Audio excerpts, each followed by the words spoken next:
with anyone. I could be with anyone. You're here with me.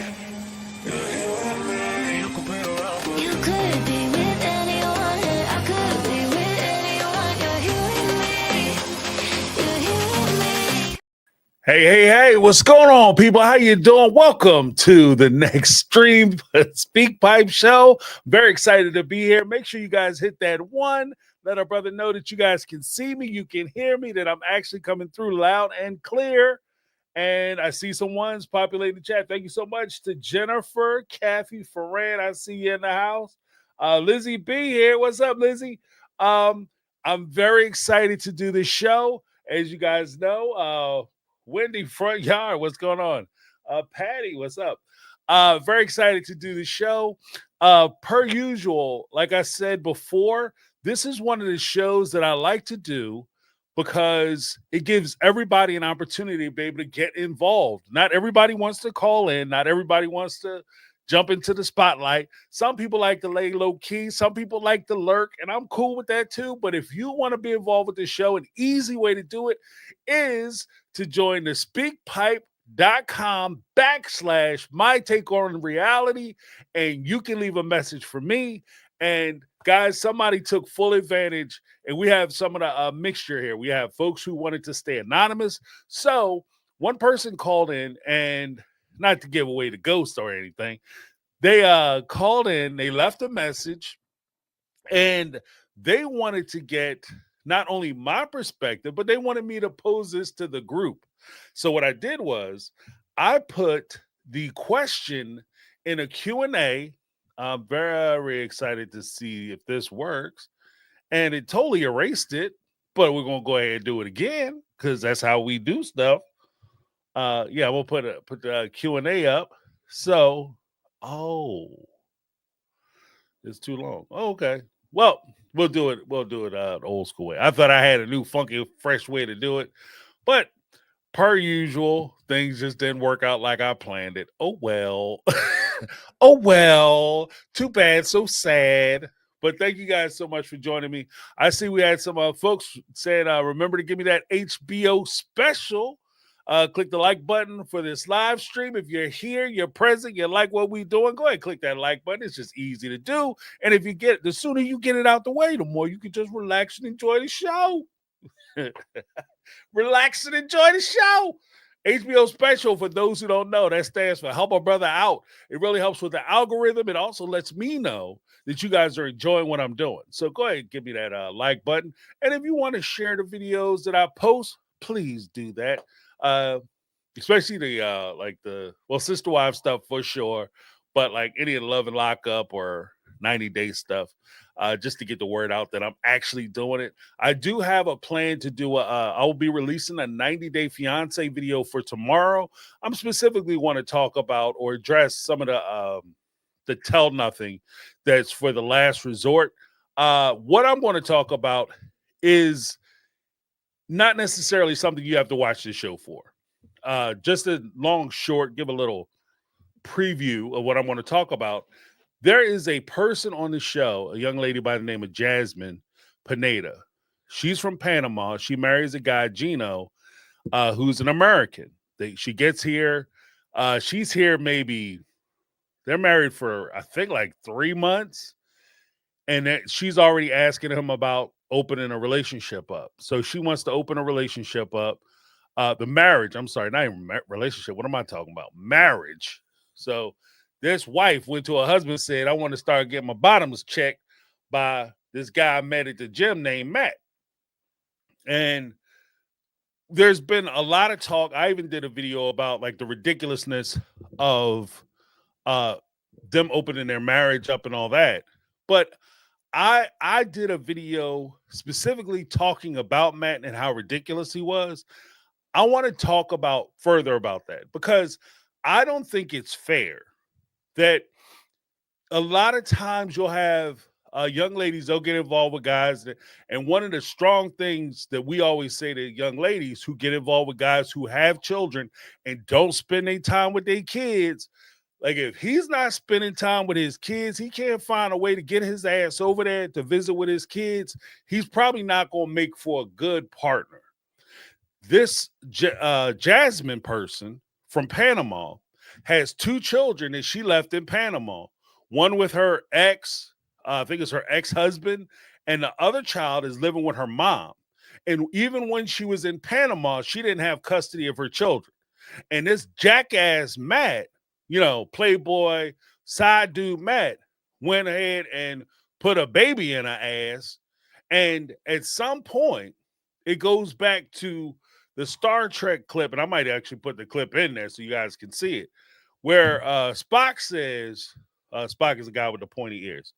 He says to his friend Captain Kirk, he says, or he didn't say it to Kirk, he said it to this other dude who was chasing after the woman who was promised to Spock. He said, look, you want to be with her, but having isn't the same as wanting. You can want somebody, and then when you eventually get them, you realize all the bullshit that come along with it. And that's what I'm going to talk about in this video. So it'll be interesting. I hope it's going to be interesting. I can't tell you what to think, but I think it's going to be interesting for folks who either like 90 Day or even people who don't like 90 Day, but just like the messiness and folks commenting on the messiness and giving that perspective. Here, I'm trying to give more of a balanced approach. Now, I appreciate and I can understand people's different approaches towards life and lifestyle, orientations, all that.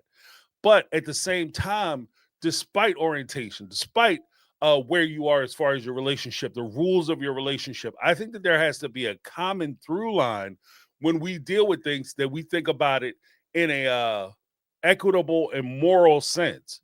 Just because you're stepping outside the boundaries of normal relationships, per se, like monogamous husband-wife relationships, because you're doing something a little different, that doesn't mean you get to do whatever you want, however you want, with all disregard towards the other person's, your partner's feelings. So you don't have any compromise, you don't have any compassion for the person that you say you love, and you get to treat him any old kind of way. And this is one of my attempts to combat that, because I think that, especially with TLC, with a lot of the relationships that they roll out, especially relationships like Sister Wives, where they're talking about polygamy, or Seeking Brother Husband, where they're talking about polygyny, or polyamory, plural marriages, any of that stuff, open marriages, thruples, couples, balls and chains, whatever. When you do that, there's still ethics and morality that's involved. There was a phrase that we used during 90 Day Fiance Last Resort, where the person had said, the one therapist had said, yeah, I believe I practice ethical non-monogamy. And the whole point is that you could argue, I've heard people argue that non-monogamy by definition is unethical. I mean, that's something that we can always talk about. But just because it may not fit into the same box as other maybe relationship types, that doesn't mean that it doesn't have any ethics or morality to it. So it doesn't mean that you get to, like I said, you get to do whatever you want. So that's what I want to talk about. But I hope you guys check that out.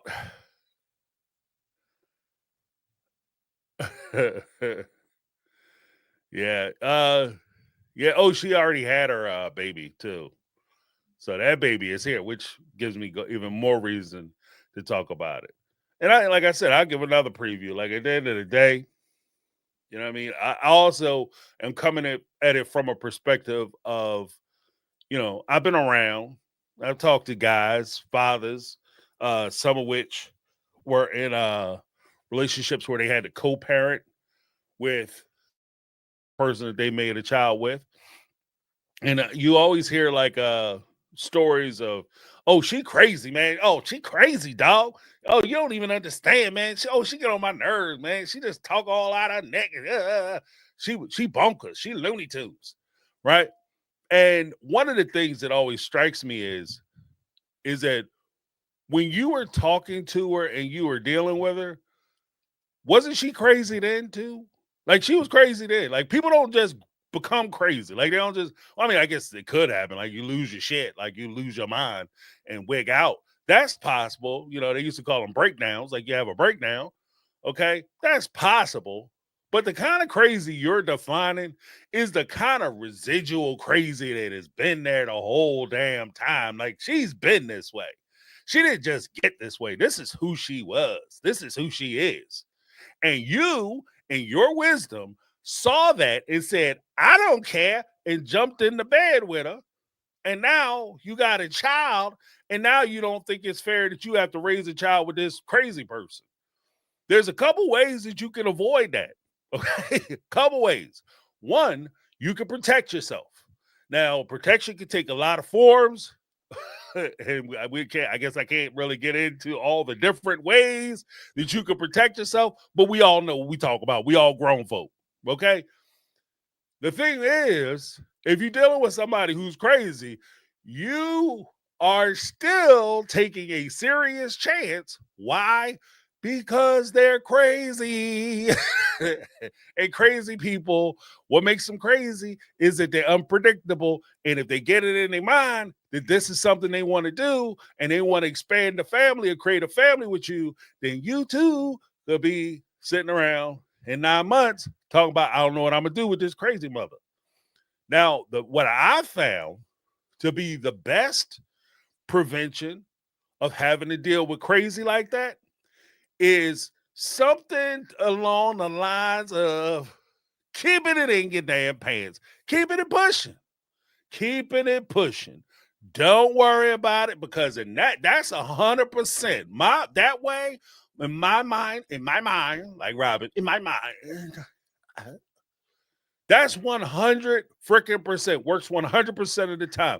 You won't ever have to worry about being outside with your wife, watering your garden, and in walks this crazy woman with this little bobblehead baby. You don't have to worry about that. Okay? You follow rule number 2, method number 2. It's 100% guaranteed that it won't jack your day up. Okay? You're not going to get that unfortunate surprise. Okay? Oh, there you go. Teresa Skinner.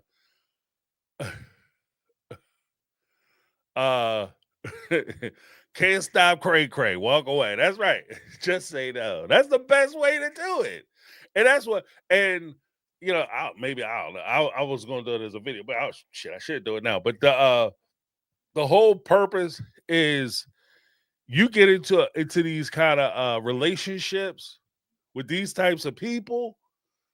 You know, you can't expect them like, oh, I love her because she's so wild and crazy. Just like a young lady, you get involved with a dude. Oh, I love him because he just thugging all the time. He just beat the shit out of people because that's what he liked to do. He loved getting physical, right? And then what happens when he does what he does because he is who he is? This is what she do. I've always said, this has always been my thing. If you meet a person, like if I go out and when I was single, if I went out and I met a young lady and she was wearing some wild outfit, you know what I mean, see through everything, right? You could, she walk around, you could see what she had for lunch because you could see everything. I can't tell her because we're dating that she all of a sudden has to start dressing like a nun. I can't tell her that, oh, you got to start dressing. What's that damn show? House Maidens or whatever. Handmaiden's Tale. I can't tell them that all of a sudden you got to go from stripper pole to Handmaiden's Tale. That's not fair. That's not right. She is who she is. So who am I? If I'm in a relationship with the person who I met, that's who I want to be in a relationship with. I don't want to change them. I don't want them to be different. If anything, I just want them to accentuate who they were when I met them. People are going to change as they get older. They're going to do the different things as they mature, granted. But at the same time, you don't get into relationships to try to make or shape people into what you want them to be. And so I think that's going to be, that's going to be one of the big things that this dude Matt is going to have to deal with. that I'm excited to talk about. Oh, Lizzie had something to say. Crazy becomes tiresome after you grow up. You know what? I 100% agree with you, Lizzie, but I would even take it a step further. Crazy becomes tiresome after you've been around crazy for a little too long. You understand what I mean? Like, it's fun. Like, you have a buddy who, I don't know. I've known a guy or a gal or two, fun as hell, right? Just fun, just charismatic, or like just full of energy, spontaneous. You don't know what they're going to do, what they're capable of. And this is, when I'm younger, hanging out, doing stuff. And that shit is fun. The crazy part is that you recognize early that you can't rely on these people. They're people that you cannot rely on. Okay, so when they out there, woo, it's fun, loud and dancing everywhere, dancing off the top of stuff. Yeah, go ahead, man, it's awesome. But when you guys go to the bar, you always gotta make sure you got enough money in case this mother just walk away, or he decide to leave, or she leaves and the bill ain't get paid yet. Like, those are the types of decisions that people like that make, that people who are super spontaneous, and they're, because that spontaneity makes them unreliable. You understand what I mean? And the same thing that makes them like fun to hang out with would make them a horrible partner, or especially make them a horrible partner when you're trying to co-parent another human being. When you hit the copy button and you made you duplicated yourself and you made another person, and you try to work with them, and how we gonna get little Tommy in the football or baseball or basketball or on the chess team? Who picking him up? I'll pick him up. And then the day come, and then all of a sudden, Tommy was supposed to get picked up at 3:30, and you getting a call at 5:30 from the police department because nobody came and picked Tommy ass up. And now Tommy's sitting down there with the police who want to talk to you because you're the responsible parent, and you the only mother that picked their freaking phone up, even though the partner was supposed to be the one to go down there and get them. So now you standing talking to the police looking at you sideways, because even though it wasn't your time to pick them up, they're like, well, why the hell would you trust Crazy Pants to come get them? That don't even make no sense. So that's going to be some of the things that I'm going to talk about in that particular video. Hope you guys tune in and check it out, because that is one of the things that has always incensed me. Like, if you, one of the most, the thing that, jobs aside, positions of authority aside, the most responsibility, job with the most responsibility that you will ever have in your life is being a parent. And the same way, and this is kind of jacked up in a way, and I recognize that, but on a credulousness of it, the same way you would be discerning if it came to your money, it came to investment, if it came to a business investment. You're not going to put your life savings into a business venture with a guy you aren't sure of, or a young lady who is loopy and flaky and they are charged with their spontaneity, so much so that they're unsure how they're going to handle things. You wouldn't give them all your money and all your life savings. So if you wouldn't, money, child, money, child. If I'm not going to let you mess with my money, there's no way in the world I'm going to trust you with my kid and the future of my kid. And even in that situation, if you're looking for a partner, in my perspective, if you're looking for a partner, then you would be looking for someone whom, if the worst thing possible happened to you, then you could trust that person to be able to raise your child in your absence. 100%. That's the person that when I was looking for somebody, and I said, oh, I want to hit the copy button with a person and see what a little me looks like. That's the type of person I was looking for. I wasn't looking for the most fun person or the craziest person or whatever. I mean, the person I have is all those things, but you, at the same time, one of my big check marks was I needed to be able to trust them that if anything were to happen to me, that they don't stop, that they'll take care of my kids the way my kids deserve to be taken care of. And if you can't do that, then you come off the list. Like you get the, you know, and again, that goes back to rule number 2. Rule number 2. If you can't fit in rule number, if you can't do those things, then I'm not going to sit up here and play that game. Hold on. Okay. Yeah.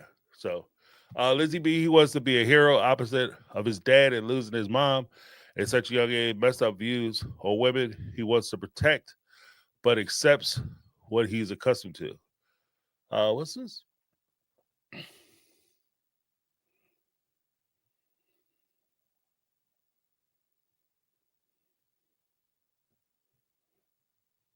Oh, okay. You talking about Gino? Yeah, that'll be my sister wives or my 90-day stuff. But speaking of sister wives, because I said it, yes, I did. Yes, I did. Oh, I have to issue a correction too. Last week I issued a video and I was very excited about it.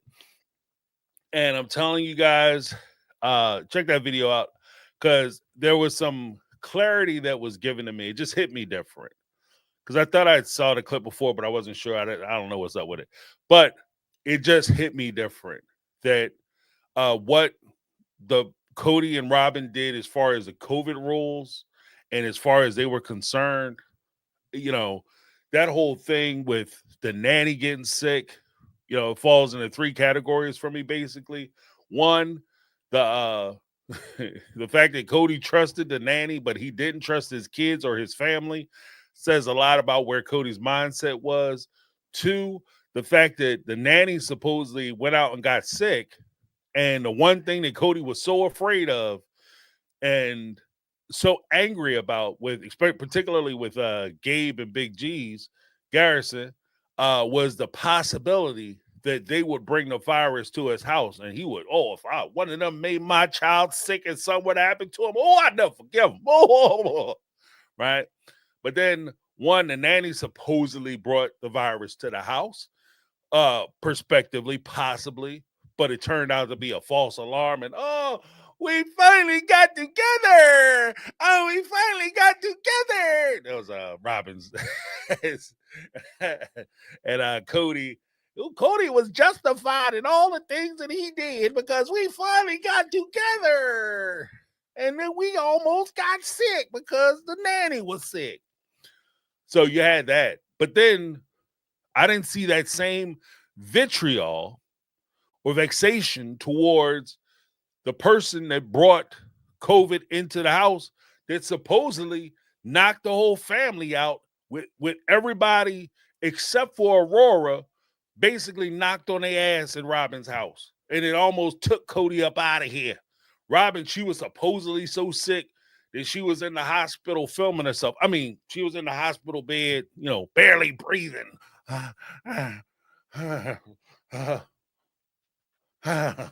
Right? And of course, my third option is that none of that actually happened. And it was complete bullshit that they were totally lying and they just didn't want the family to have an excuse to get together. They didn't want to make an excuse as to why they couldn't participate in it because then it would be crystal clear that he was avoiding them, wasn't trying to mess with them. If the rules that went away, if they were all getting back together, then they'd have to come up with new rules as to why, why should I hurt my brain trying to come up with excuses as to why I don't want to meet with you guys? So I'm just going to sit here and pretend like I'm scared. And I'm kind of heavy leaning in the third possibility that it was all bullshit. I'm doubting whether the nanny ever was sick. Because even like by the sister wives, OG3's description of it, at least from what I heard, they said it like, oh, this is what we heard. Where did you hear it from? It's not like the nanny's gonna call up Christine, Mary, and Janelle or their kids and say, oh yeah, by the way, guys, I went over to Cody's house. Don't you know I was there on Thursday? Y'all had y'all gathering on Saturday. And as it turns out, my husband's test came back on Sunday. Ain't that some shit? And as it turns out, because we in the same house, obviously I caught it too. So I wasn't feeling well, and this is what happened. I just don't see that. I don't see that as a thing. So I think it sounds more logical to me that the OG3 heard it from Robin and Cody, who would be incentivized to not tell them the truth about whether they were sick or not, whether the nanny was sick or not. So, we shall see.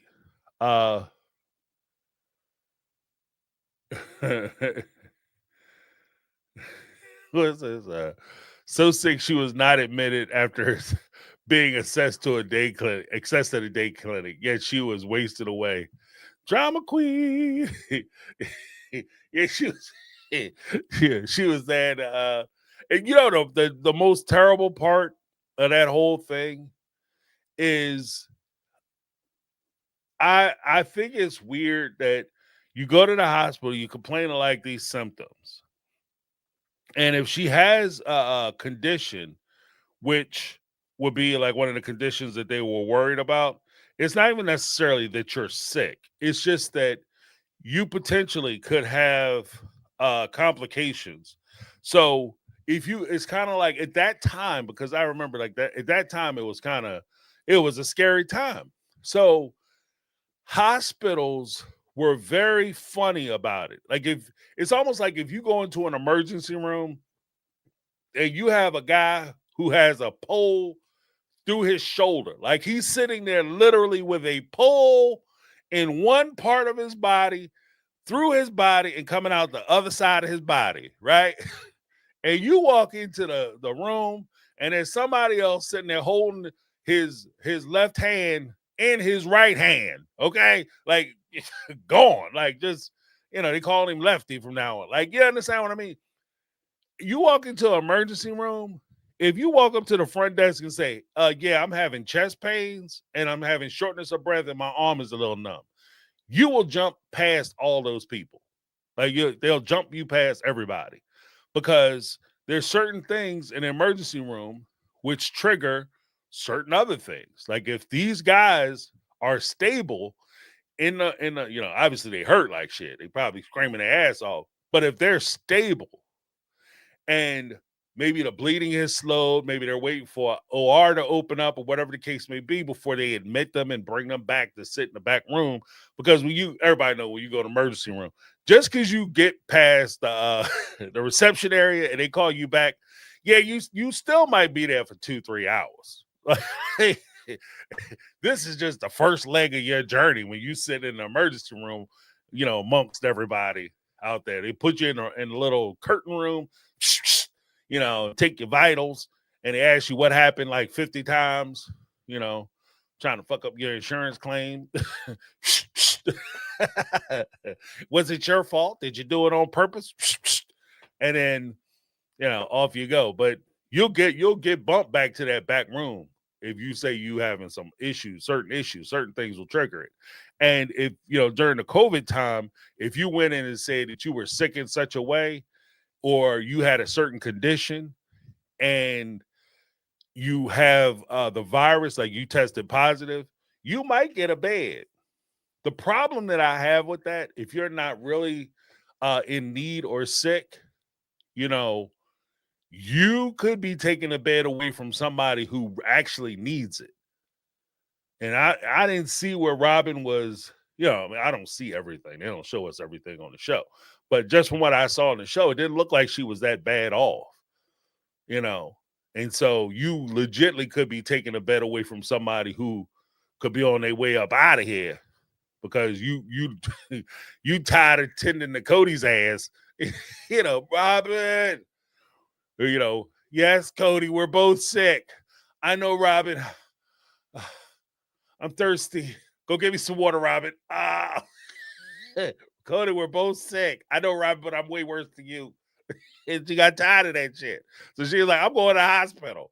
You know, and she get to the hospital, Cody ass sitting in the parking lot like, I need to lie and try to figure out how to get in there with her. I don't have nobody at home taking care of me. What am I going to do? What about me? So you have that whole thing with Cody. She might have lied her ass off to get into the hospital so she get a break. Okay. And that's one of the downside of having a needy man. You understand what I mean? Like if you got a needy ass man, that's what's gonna happen. Robert, I know we both got the same thing. But mine is worse, clearly, because I have an appendage and I'm the leader of the family. Oh, Robin. Oh, had a message from Lizzie B. Then we'll get into some of these messages soon.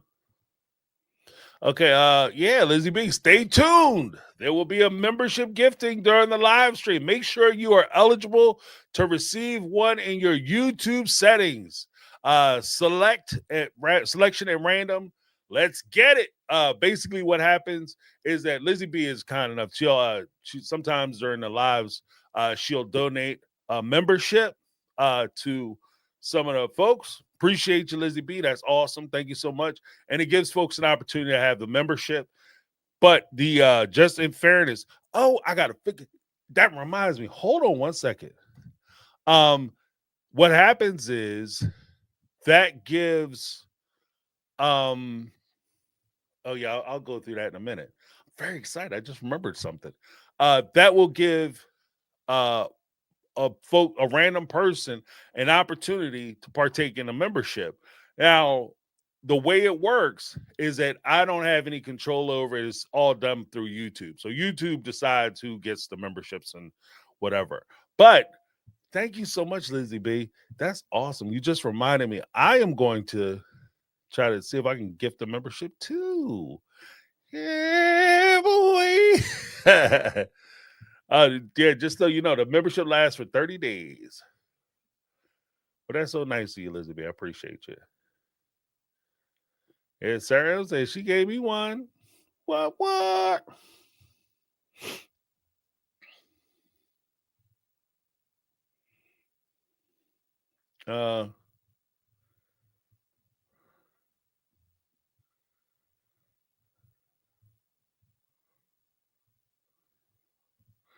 This is obviously unconscious or bleeding to death. Go first. Also, yeah, this is very true. If you don't know who you are, where you are, or what you're doing, or they doing the thing. They take that flashlight and do like this with your ass. Like pay attention to and your shit going like this. Yeah, you going back. You going back. Yeah, this thing got problems. Homie is in trouble, right? Because it's all about it's that it comes down to the triage portion of the service. So they just have to. It's cold blooded. It sounds cold blooded. Like they come out and basically pick and choose who goes first based on need. But that's pretty much. It's not really first come first serve. It's who needs the help the most. And if you're not in a stable situation and they don't want you passing away in the ER. It's just a bad look. So they don't want you kicking over in the lobby. Like you made it all the way to the hospital. They want to make sure that they treat you. And like I said, if your bleeding is controlled, you could be hurt. It's not saying you're not hurt. It's not a personal criticism. It's just saying that you go in there and say, like, my chest is about to explode, or you having a heart attack, a stroke, or something like that, you are going back to the back room. It's just how it kind of works out. But yeah, so yes, sir. I'm sorry, but this is level of priority, nothing else. Exactly, 100%. And there's a lot of reasons. As quiet as it's kept, there's medical reasons as to why you do that. Do no harm, but there's also legal reasons. The liability reasons. It is what it is. I like to think we live in a society where everybody is fair and appreciative, but let's be honest, some folks, they will sue the shit out of you. Like, you'll save them. They fall out, having a heart attack. You get there, hit them with the what, that CPR piece, none of the breathing. That's not necessary no more. But you start hitting them with them chest compressions, you cracking ribs and shit because you got to get in there with it. You save their life and they turn around and sue you. We live in a crazy world, Jack. I saved your life, yeah, but I have, I had to spend 6 to 8 weeks with my torso wrapped up. But I saved your life. Yeah, but it was summertime and I couldn't take my shirt off. I look like the mummy. Return of the Mummy.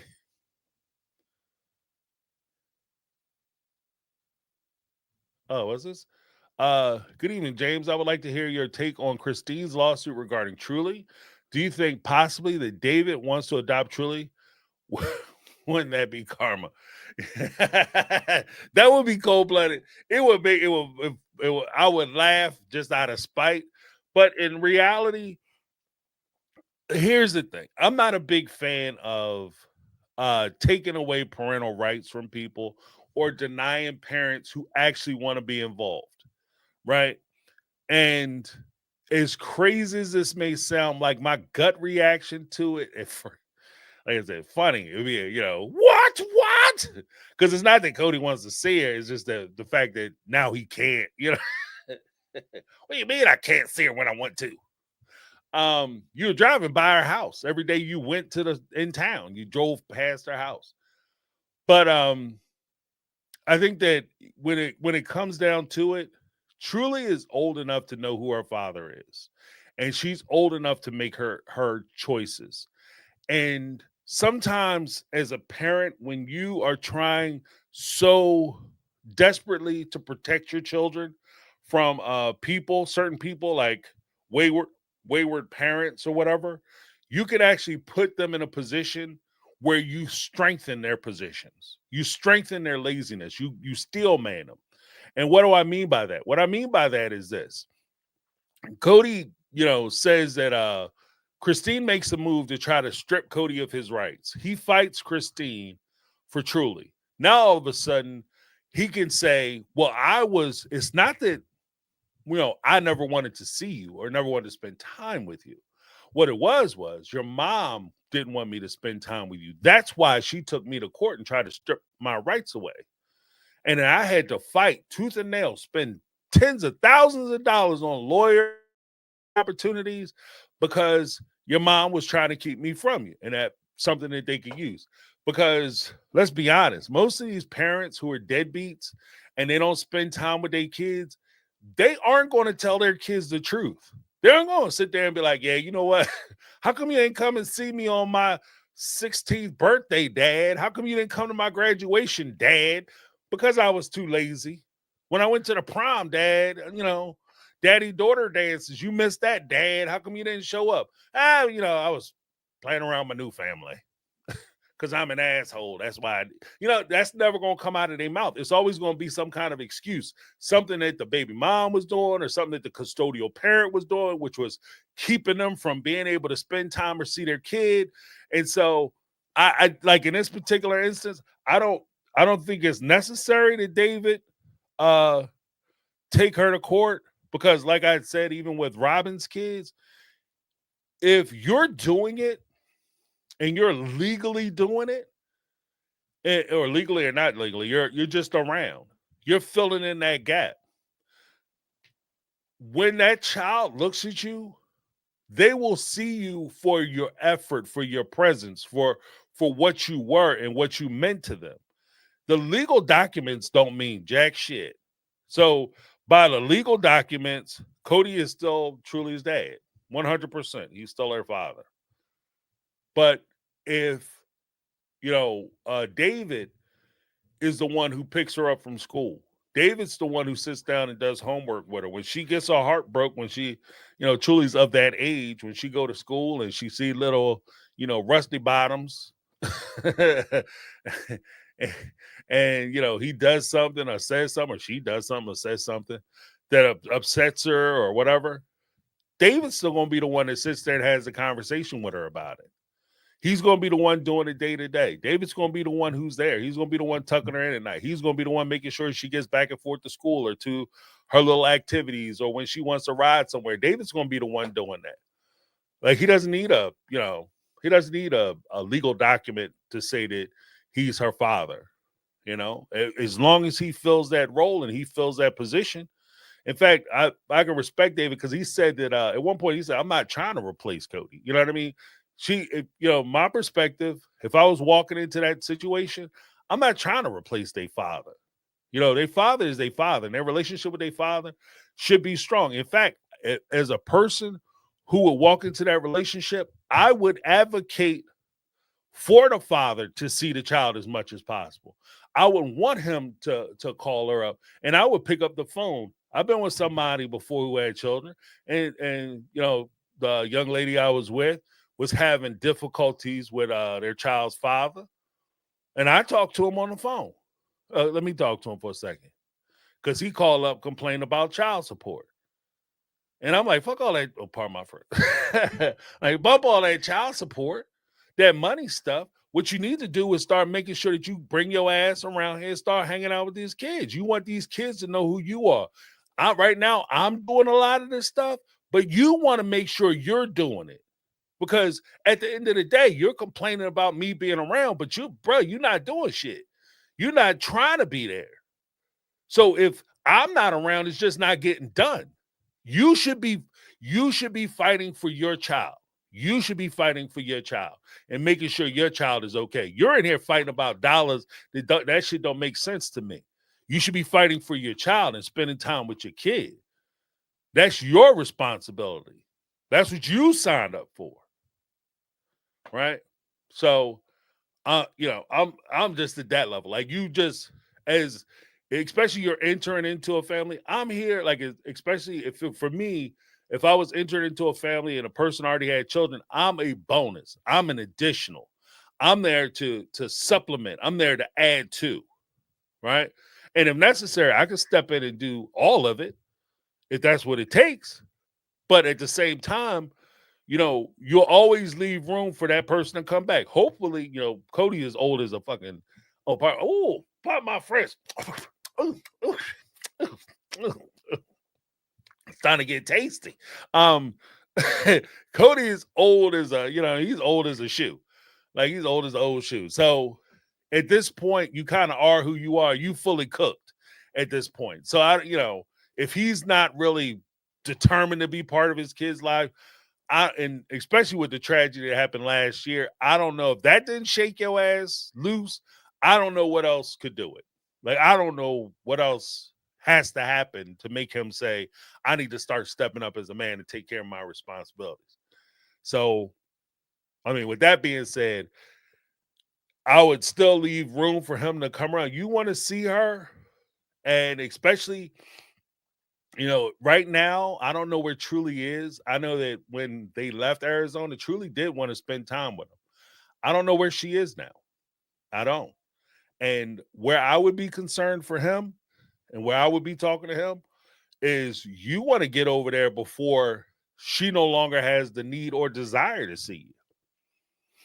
Because mending a bridge is one thing. Rebuilding it is a whole nother thing. It's a whole nother thing. Requires a lot more effort.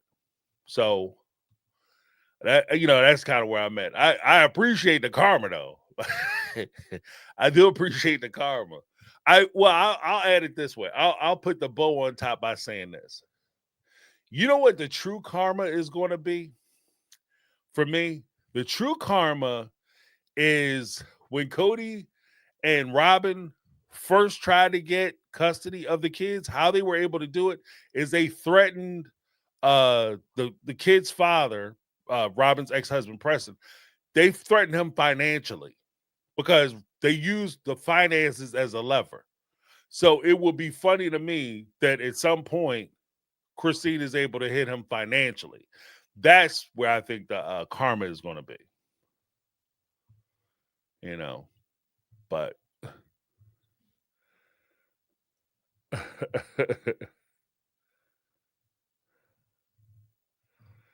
Yeah, but I get what everybody's saying. Like, it would be like poetic in a way. Carl Kid, let the French out, James. LOL. I know sometimes be tasty. Tasty morsels. I be trying to hold it back. You know, they did a study years ago that said that people who curse are very honest. Well, I'm telling you now, I'm honest Dave, Jack. Because I will cut it loose.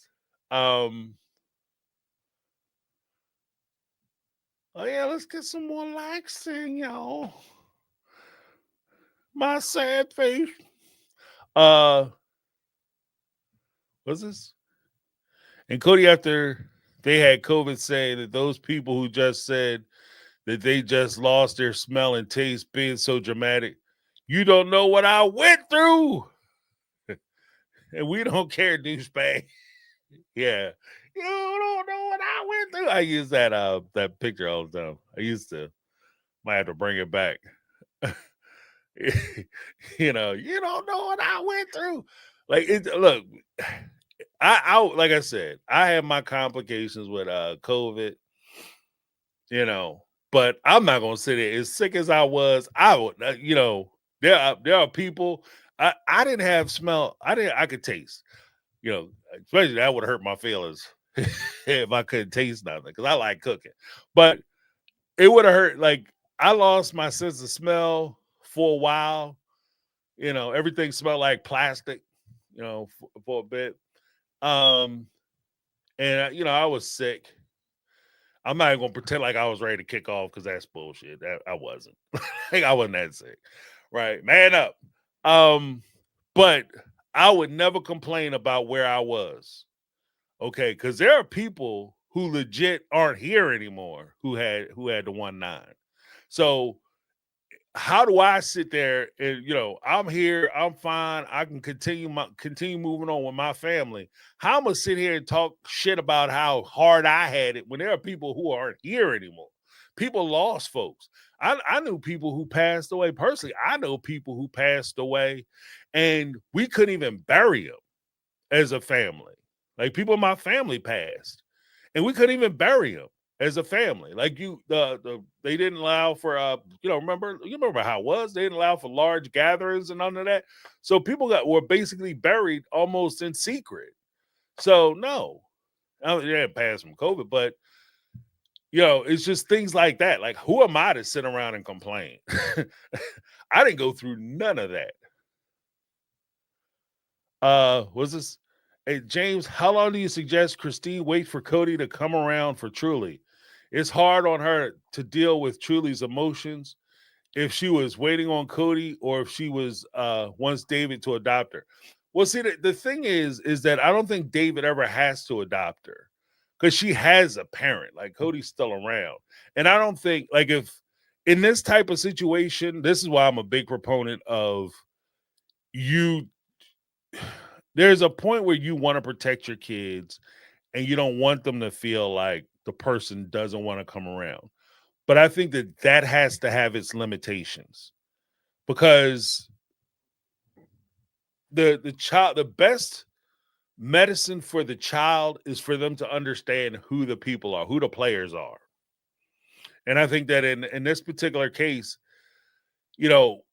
Christine, when it comes down to it, if Christine takes Cody away, she takes Cody to court and tries to strip his rights away.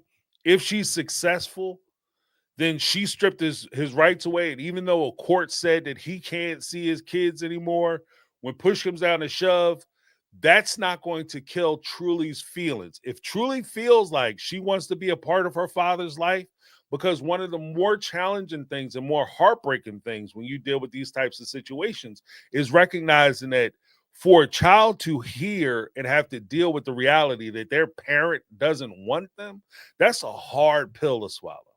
That's a very hard pill to swallow. And so in an effort to protect yourself, it'd be way more easy for you to blame something else. So when they come back, and this is part of the catch and capture of being that that absentee non-custodial parent, you always have the emotional reserve where the kids are willing to give you the benefit of the doubt because the alternative is way too painful. They would have to recognize that you didn't want them, and it would beg the question, what's wrong with me that my parent doesn't want me? So it's way easier for me to say, I didn't see dad because mom kept me from him. You understand what I mean? So that's where that's one of the things I would be concerned about. And if David is doing it, like she's 14, I think, how old is Truly? I think Truly's like 14, 15 years old now. How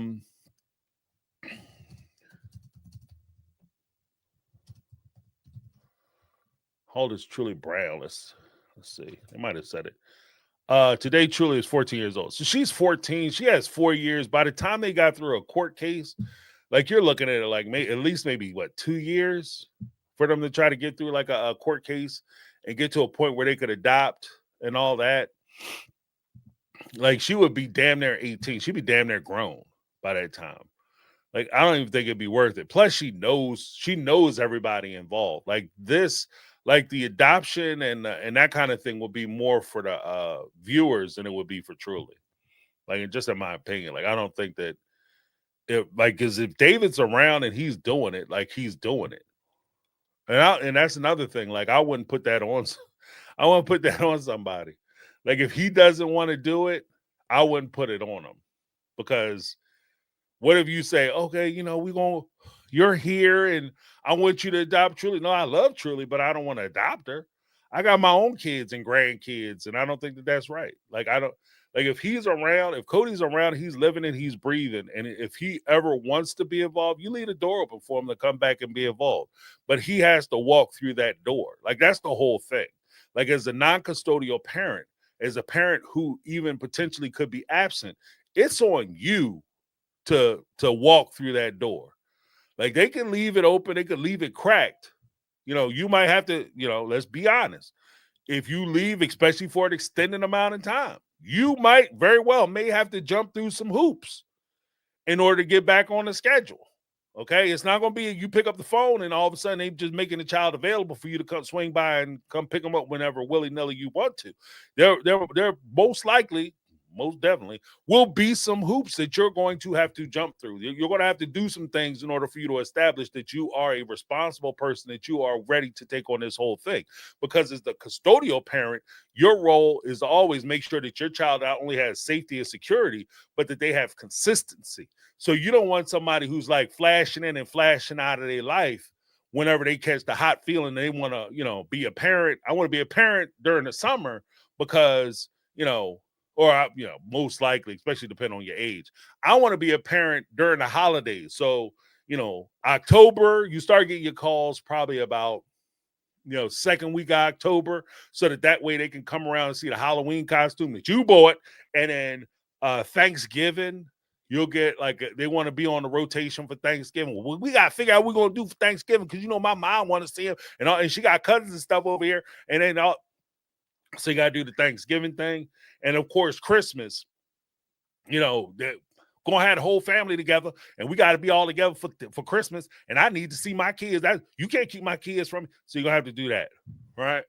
And then by New Year's, hey, I'm trying to go out and celebrate my New Year's at the club and shit. So I can't really hang out with you. So you could around, December 30th, you can expect the vanishing act to occur. Poof.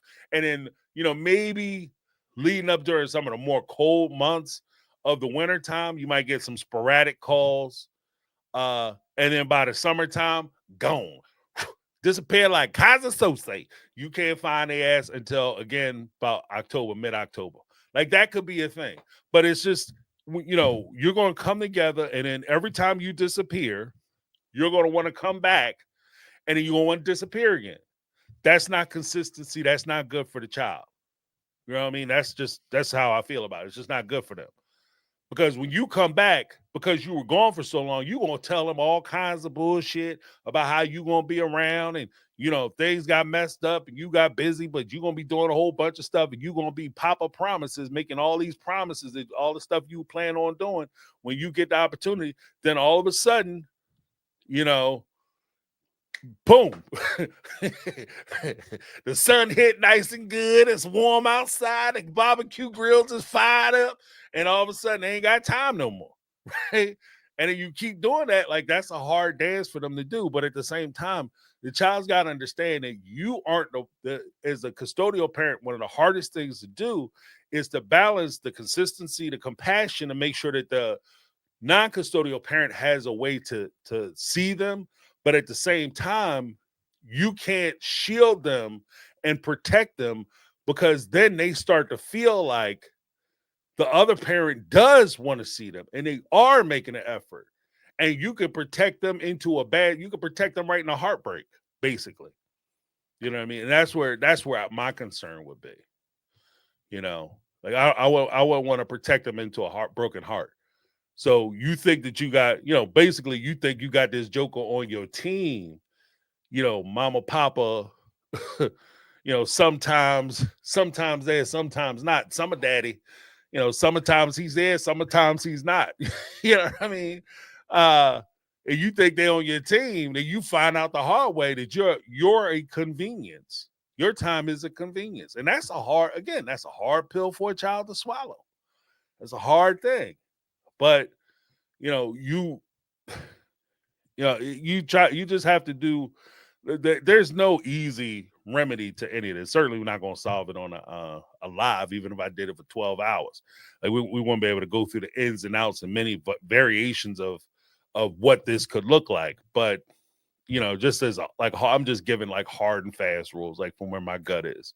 I wouldn't want anybody to cut a parent out, because I think that children need more people, kind of like what Cody was saying, like love needs to be multiplied, not divided. We need to be in the art of addition, not subtraction, when it comes to like people involved in caring for our children.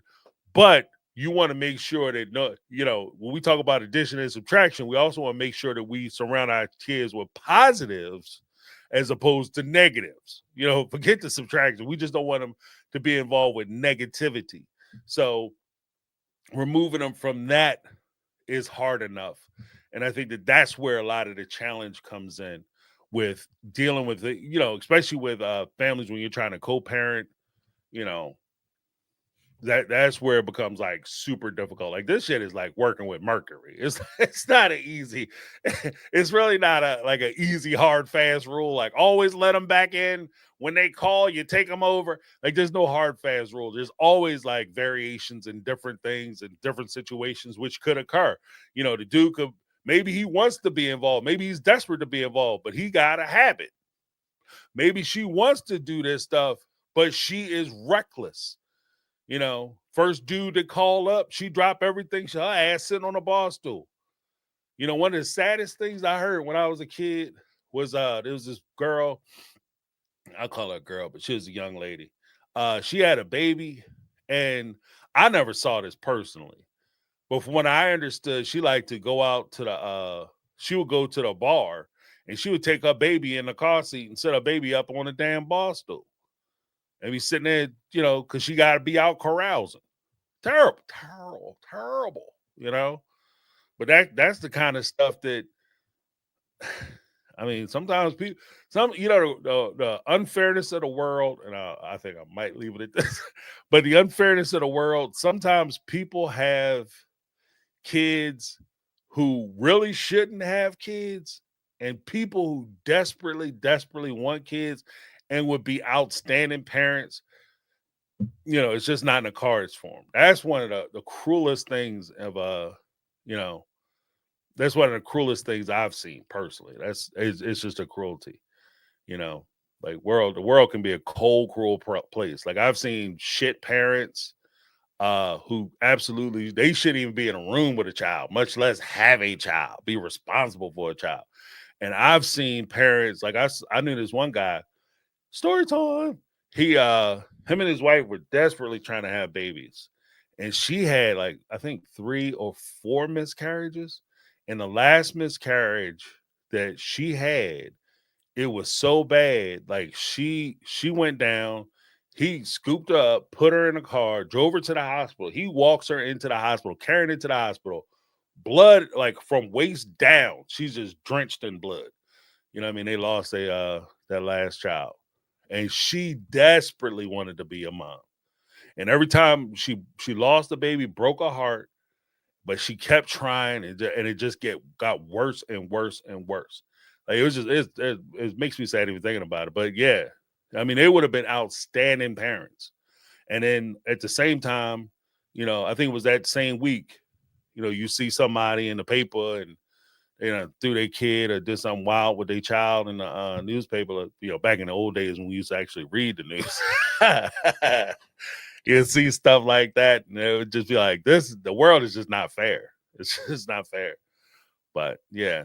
Got some on a brighter side. We got Lizzie B. She gifted one My Take on Reality membership. So make sure you get that membership. Make sure you are good to go for the memberships. That you can get one and receive one of those gifts. Lizzie B has been consistently giving out memberships. So you guys don't miss out. Thank you so much, Lizzie B. Let me give you a little something. That's awesome. Where's my stuff? There it is.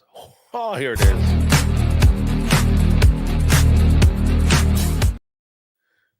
I had to upload some more of those. I love those things. Thank you, Lizzie B.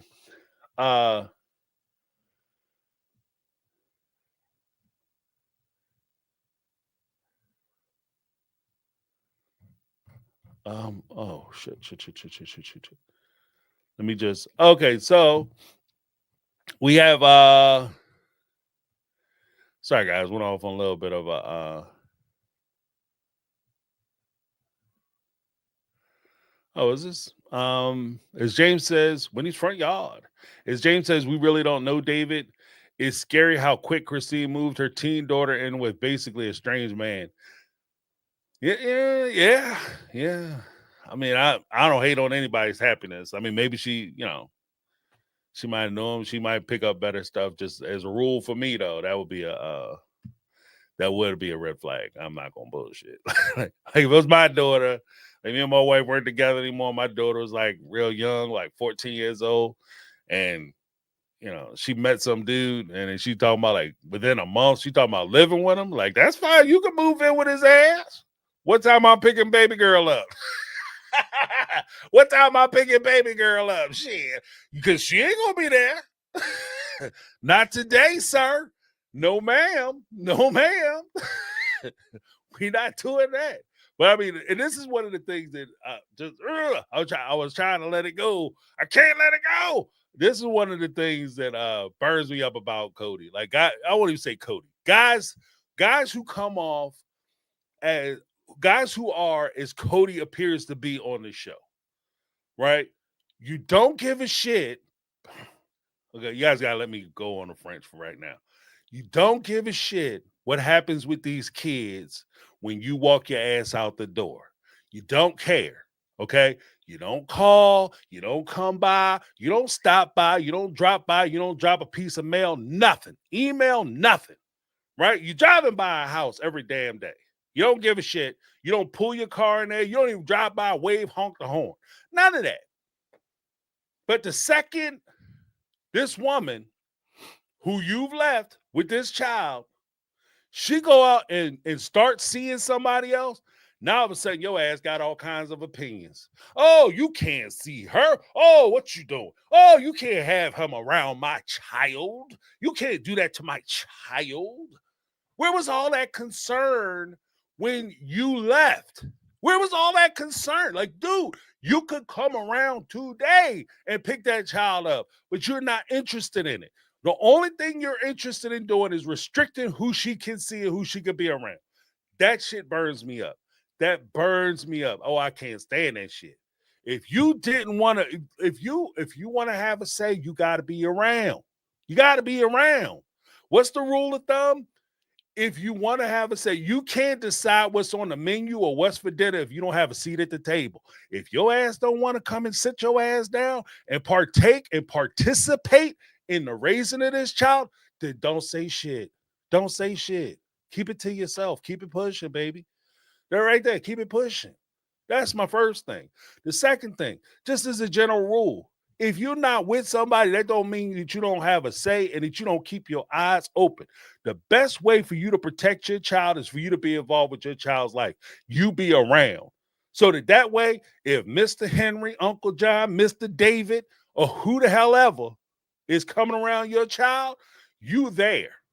And you make it known. Like, that's why I didn't understand. Oh, y'all gonna get me to go off, and I don't want to go off. I'm trying to be cool.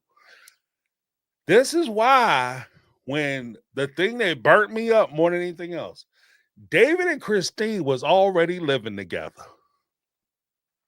by the time Cody met David. The first time he met David, the two of these motherfuckers, pardon my French, the two of them were already living together. I am telling you right now, on my look, I'm 10 toes down. There's no way, there is zero chance that my child, either one of my kids, boy or girl, either one of them will move in with somebody and I don't know who the hell they are. You're going to look me in the face because I'm letting you know, between me and you, I'm getting kind of fired up. I can feel it.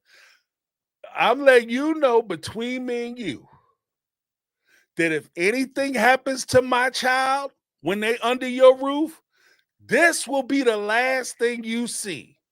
Okay?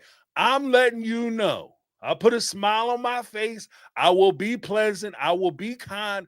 But I want you to know, as that person who's living with my child, that I am around and I am involved. And yes, damn it, I ask questions and I pays attention. So if something isn't right, then somebody gonna have a bad night. Let me say it one more again. If something ain't right, somebody gonna have a bad night. Straight up, you going night, son. That's it. Like, you know what I mean? I do not understand these parents.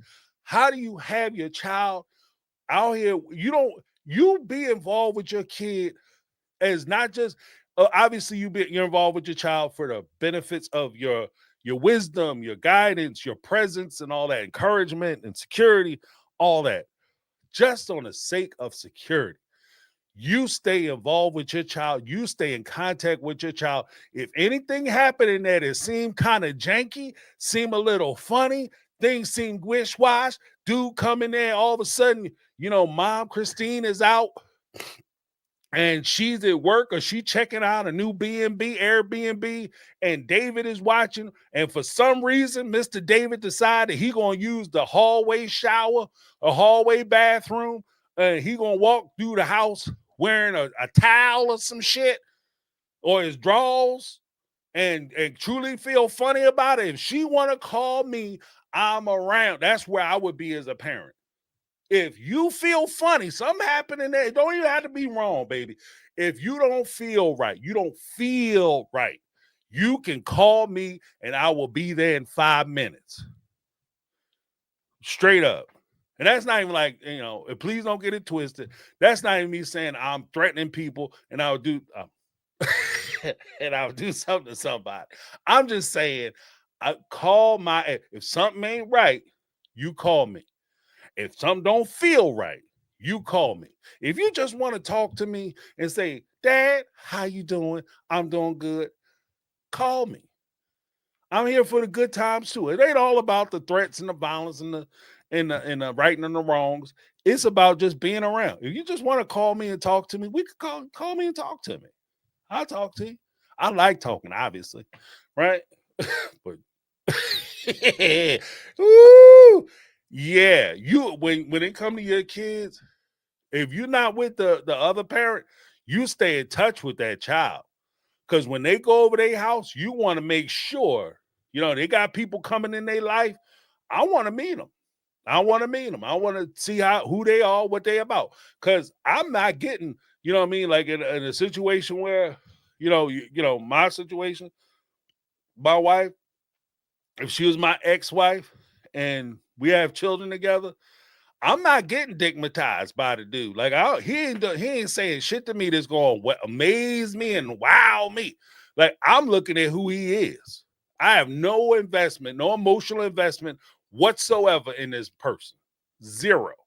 So yeah, I might see some things about dude. I might get that funny feeling about him, that old familiar feeling, you know, and make me want to throw my freedom away. Like, ain't no way in the world. But that those two things piss me off all the time. If you ain't around, you don't want to be around, and all of a sudden you want to control who they dating or talking to. You got to be present in order for you to start making them calls. 1, 2. So where Cody was, he didn't have room when he met David. By the time he met David, David could have been the freakiest, weirdest mother walking on 2 legs. Cody wouldn't have had jack shit to say. What you gonna say? What you gonna say? You just figured this out? Freaky Deaky? You with Freaky Deaky Fred? You know what I mean?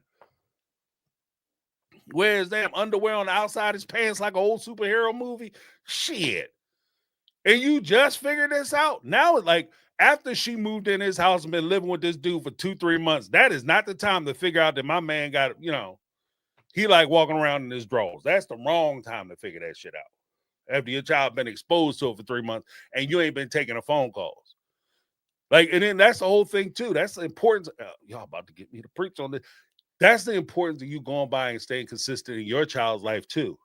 Because sometimes they can't pick the phone up and call you because the other parent or the other person is standing there on top of them. So if you getting them every week, you getting their ass every week, and you seeing them on a consistent basis, when you come by and pick them up, hey, yeah, I'm going to take baby girl out to go get something to eat. We're going to go get some ice cream.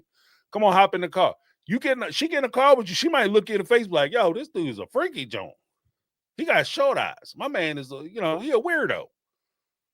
Then you could talk. You could be there for your child. The last thing you ever want to do, I promise you, the last thing you want to do is neglect that opportunity to be there for your child, because the world is hard and terrible enough. I just talked about that. The world is jacked up enough to where there are people who have ill intention for your baby and for your children. And in some cases, there's nothing you can do about it, right? You just, it'll kill you and it'll eat you up inside it. There's something that something happened to your child and you couldn't stop it. But in this situation, it will destroy you.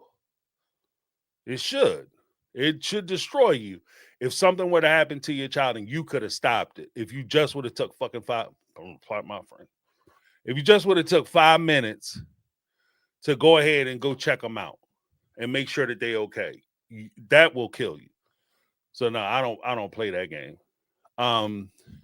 Darlene Hall, $2 super chat. James, you causing me flashbacks word for word. I guess what I was talking about, like the them calling up and doing the summertime stuff. I'm gonna come through. Oh yeah, had a whole damn meeting, because after they disappear for a little while, you gotta have a meeting. Where y'all get together and talk about like, oh, we all need to just put bygones to the bygones, let the past be the past, and just move forward for these children, Only for, like I said, like right around Thanksgiving or New Year's, it has to disappear. And you don't see him to the end of summer. or summer, or sometimes during the summer they'll have family reunions. So you might get a call in when I got to bring them around. My mama asking me to, get them so they can see, so the cousins can see them. Like, you don't even see them. What are you talking about? The cousins can see them. You worried about your family seeing them? You don't even see them. What are you doing? Thank you so much, Darlene Hall, for the $2 super chat.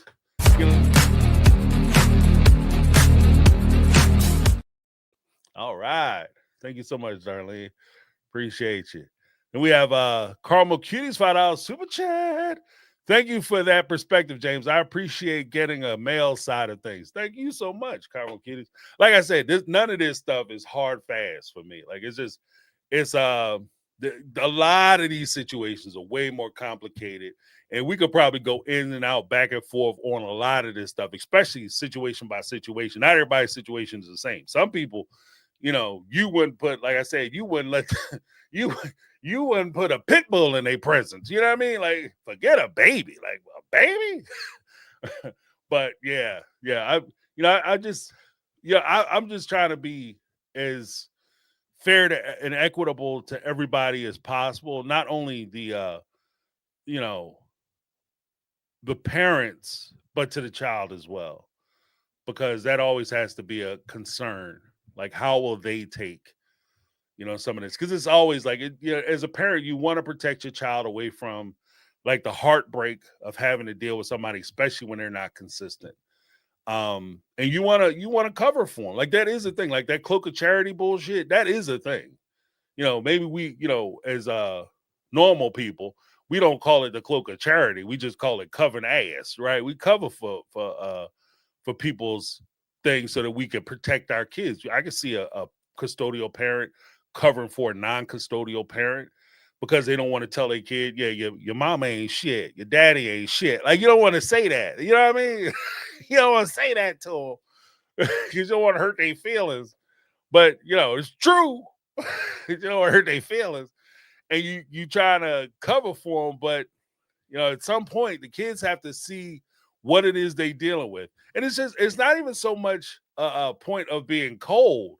It's just recognizing it for what it is. Like, they're nice people. They might be nice people. Just because they ain't shit as a parent don't mean they're horrible people. They just, terrible parents. But they might be fun to be around when you see them.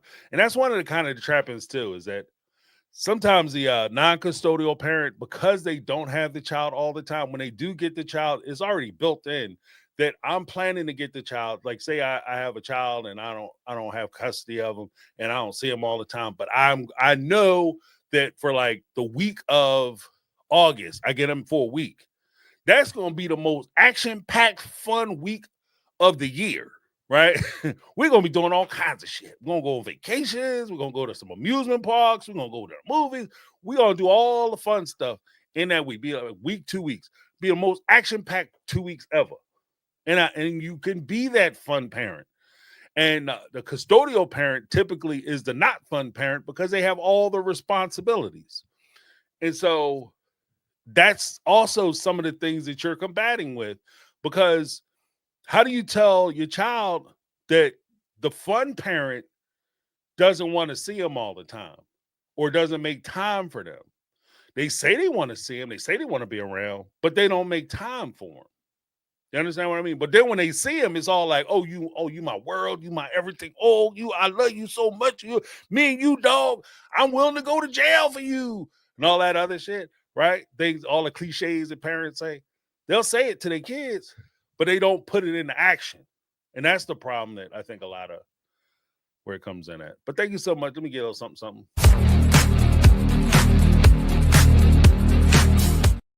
All right. Thank you so much. And maybe I should do it live just on that. Caramel Cuties, $10 super chat. James, how do we know that Christine didn't try to have David and Cody meet before the bridal party? Cody was being an ass, true. Hating Christine back then, this is also true. Cody was being difficult as fuck with Christine. Yeah, you know what? I'll give you that, Caramel Kitties, because I don't know. When I say that Cody didn't meet David, as far as I'm concerned, I don't put that on. Like, when I say that, just so we're very clear, maybe I didn't make it clear. So we're very clear. I'm saying that as a dad, if my child don't live with me, I am meeting this dude. If I have to stalk your ass out and run into you at the supermarket, that's what I'll do. We'll be in aisle 7, standing there shoulder to shoulder, chest to chest. Hey, how you doing? I'm James. I'm Truly's dad. You know what I mean? That's what you do. I'm Cody. I'm Truly's dad. You go there with that fake ass shit you did season 1. Hi, I'm Cody. That's what you do. I'm meeting his ass. Oh, I'm meeting him. Oh, we are meeting. We're going to run into each other. We might run into each other. And depending on the first time I see him, we might run into each other a couple times. If you feel what I'm saying. Like, he might be in the grocery store. Bam. Hey, hey, funny running into you here. At the bar. Hey, man, you come here too? At the gas station. Man, super irregular. You understand what I'm saying? We would be running into each other. I would make sure I met his ass. You know, I don't play around with that stuff. Like, we are going to meet and we're gonna talk. Like, because I just want to, like, it's not just a thing of, I want him to see me. I want to get a feel for him. You're gonna be around, especially if you're gonna be around my child in any significant capacity for a significant amount of time. I want to know who you are. I recognize, especially if you guys live together, you guys are seriously dating and you guys are committed to one another. She's 14 years old. There's times when she might ask you to check up on her, pick her up, see her, she'd sit with her or whatever. You might have to babysit for an extended amount of time, especially the lifestyle that the OG3 plus Cody and Robin have. They travel a lot. You know what I mean? Especially the OG3, because they do the multi-level marketing stuff. So they go on vacations and all that stuff. They travel a lot to do that. They go to the meetings where they might be spending an extended amount of time outside the house. They're going to drag Truly with you. So Truly might be at home. And if David's at home because he just finished work, he's at home by himself with your baby. So yeah, I'm meeting his ass. Like, and that's no disrespect to David. That's just me being who I am. I'm going to meet him. I owe 100%. Me and my man gonna have a talk. We're gonna have a talk. We're gonna have a conversation. And that's not a shot on him. That I'm hoping, if I was in that situation, I'm not meeting him because I'm trying to enforce something. I'm meeting him hoping that he is a good guy. I hope that he's a good guy, not just for my daughter. I would be hoping that he was a good guy for my ex. I'm still married, but if I'm not with my wife, I'm hoping that she finds somebody who's good. Not because, I guess if I'm mad at her, freaking liquor, wrecker, you know what I mean? I'm mad at her. I'm not necessarily hoping and wishing that she has the best relationship because she's gonna find somebody more awesome than me. Impossible. No, I'm just joking. But I'm hoping she finds somebody that makes her happy, that treats her well, because that person in that relationship is going to be around my child. I would want her to go out and use that good sense to find somebody who's going to be good for her, so that way my daughter or my child, my son, my daughter could sit there and watch that good, positive, wholesome relationship, especially if we didn't have one. If we didn't have a good relationship, we, oil and water, we sitting around all the time arguing, fussing and feuding and fighting. I wouldn't want my child to see that all the time. I would want her to see what a healthy relationship looks like. And so therefore, it would benefit me if he is a good guy. I would meet him hoping that he's that guy, that he's that good dude. But just on the off chance that he's not, I also want to meet him because I want to let him know who I am. You understand what I mean? Like, I want him to be a good guy. And when I go there, it'll hurt my feelings if he's a shit dude. And then it'll hurt his feelings. You want to disappear play. No, I'm just joking. I'm just joking. Well, thank you so much, Carl McGinnis. Yeah, I'm not necessarily putting it on her like it's her fault that, she didn't get them together. No, it's on him. That's on him. I think that's on Cody. Make sure that they get together, because I would insist upon it. But the best way, once again, the best way to insist on that kind of thing is for you to always be present, not pop up after you've been gone for months to a year or two. Then all of a sudden she started dating somebody. Now all of a sudden it's, we got to get together. That's too much damn heavy lifting. That's too much, working your way around the mulberry bush, because she already got her schedule shit set up and she's got things going on. They already have their day and their lives worked out. And then here you come and now you're intruding on their life. If you've never left and you're always present, then it's just a matter of when I come by on my weekend to pick the child up, if child's available, if David's there, I'd like to meet him. When, I'll bring them by, bring the baby home, or bring the kids home, can bring the kids back. David's there. I want to meet him then. If he's not there, what time during the course of the week can I stop in? What night is this mother home? Okay, I caught myself. I almost did it. What day is he home so I could stop by, bring the kids some ice cream or something. We go out, grab some ice cream, or go out and, do something fun for like quick snack or whatever, and I bring them back, and I just want to meet them. No fuss, no muss. I ain't causing no problems. I'm not trying to jam your relationship up. I don't want to mess your relationship up. I want your relationship to be awesome. I don't want there to be problems between none of us. Because that's not benefiting nobody. That's not benefiting the kids. That's not benefiting you. That's not benefiting me. I don't want there to be an issue. But I want to meet them. You understand? I'm a big fan of beating them. I want to meet them. I want to meet them, not beat them. I want to meet them. Settle down, Johnny Appleseed. I will, honey. I will. Thank you, Carmel Q's. Appreciate you. All right. Then we have Kitty 1838, $5 super chat. James, normally yes, but unfortunately for some of us, it is opposite for someone like me. And I appreciate that. Not all situations are the same, but when it comes to meeting the other parent or the other person who's going to be involved with your child's life, if you're involved with your child, then I want to meet the other person. I want to meet them because there's always that the side of it that's like, I don't want him to meet him because it'll be weird for me to have two people I used to have sex with in the same room. I mean, look, we're gonna have to get over that. We're gonna have to get over it. Both of us gonna be uncomfortable. You know what I mean? The new guy who getting it to the old guy who used to get it, we both gonna be uncomfortable. But it's a meeting that has to happen. You know what I mean? We need to all be uncomfortable for the babies. But again, if you are in a situation, this is not to say that if you're in a situation where there's a safety concern or something with the other parent, that's a whole different ball of wax. That's a whole different ball of wax. But that's why I say that there's no absolute, hard rule to any of this. This is just how, for me, this is how I feel about it. Because I don't want to feel like I'm shirking that's a responsibility. Like, my kids are my responsibility.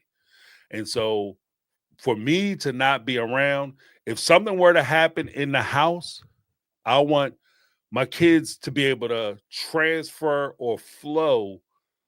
If like I said, if me and my wife weren't together, I would want my kids to be able to flow from her house to my house, make that transition as smooth as possible, to where if something were to happen to her and if the kids were living with her, then I want them to be able to come and be able to live with me because they would already have enough trauma to deal with without having to deal with the extensive trauma of getting to know or basically move in with a stranger.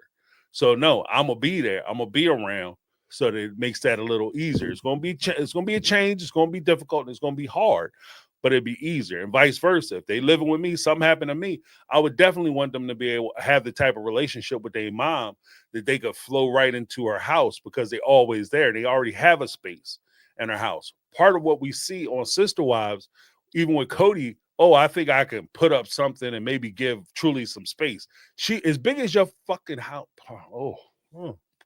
as big as your house is, I'm about to just throw the damn French book out the window.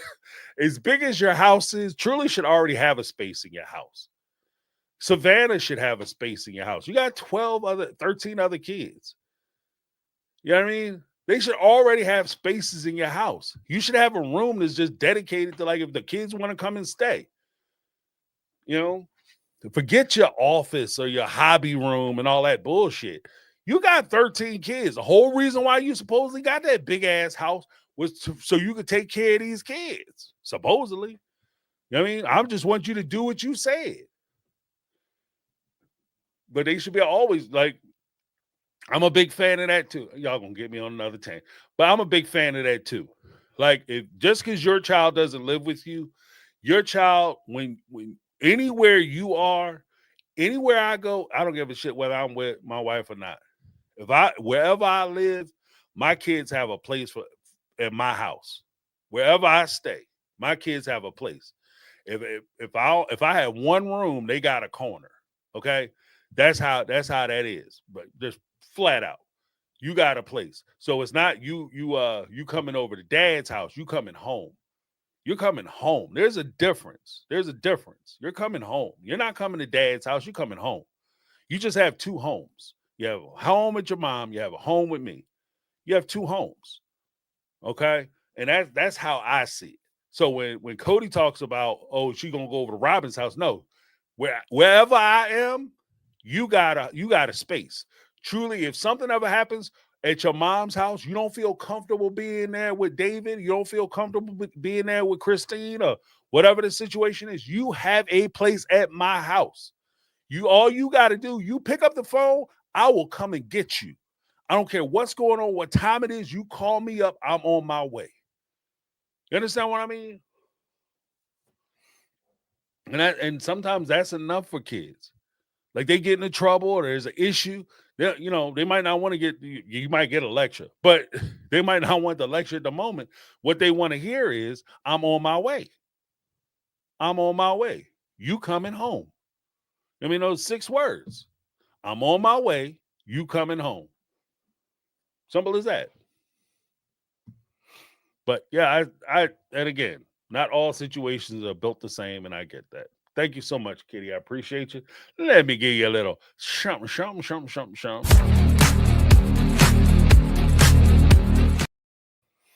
All right. Let me jump over. We got to get to some of these speak pipes. Super excited.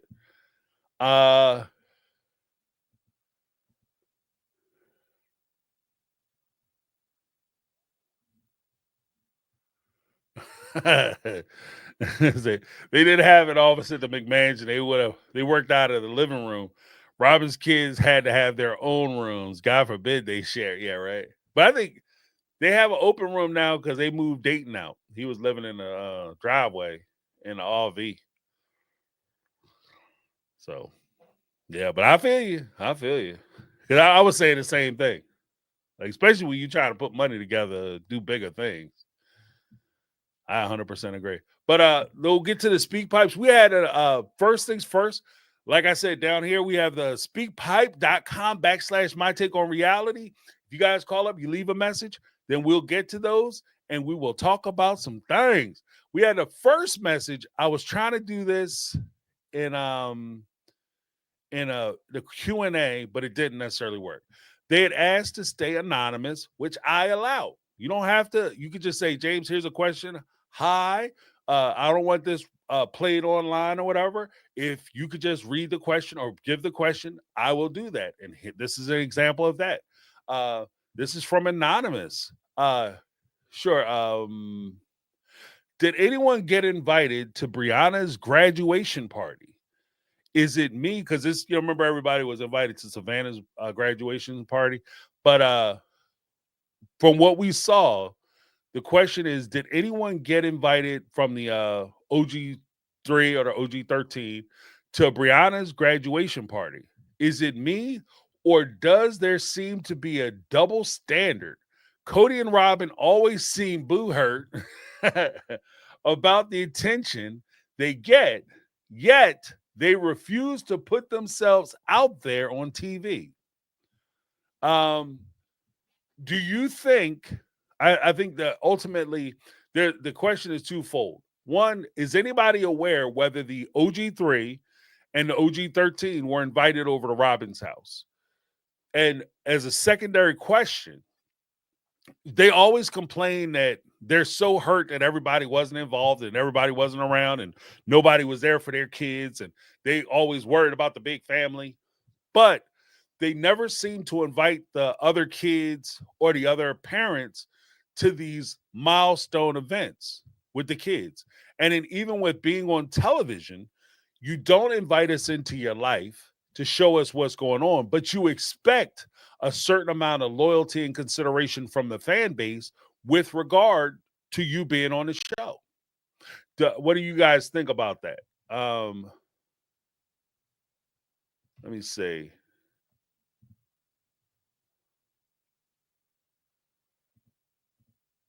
Let's say Robin did invite anyone to her kid's graduation. Everyone, I guess she did invite everyone.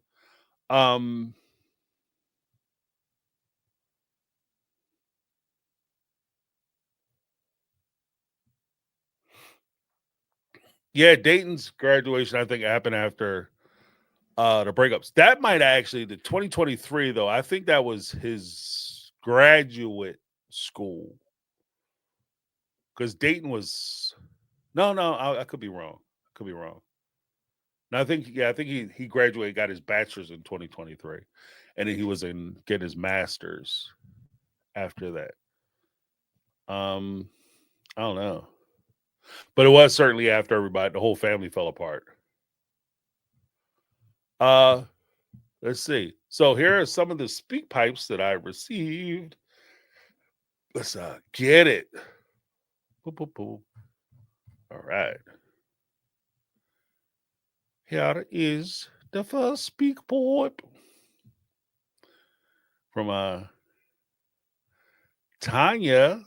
I was watching an episode where the four sister wives go out for a sister wives trip, where Cody was left home to almost unalive, poor Truly.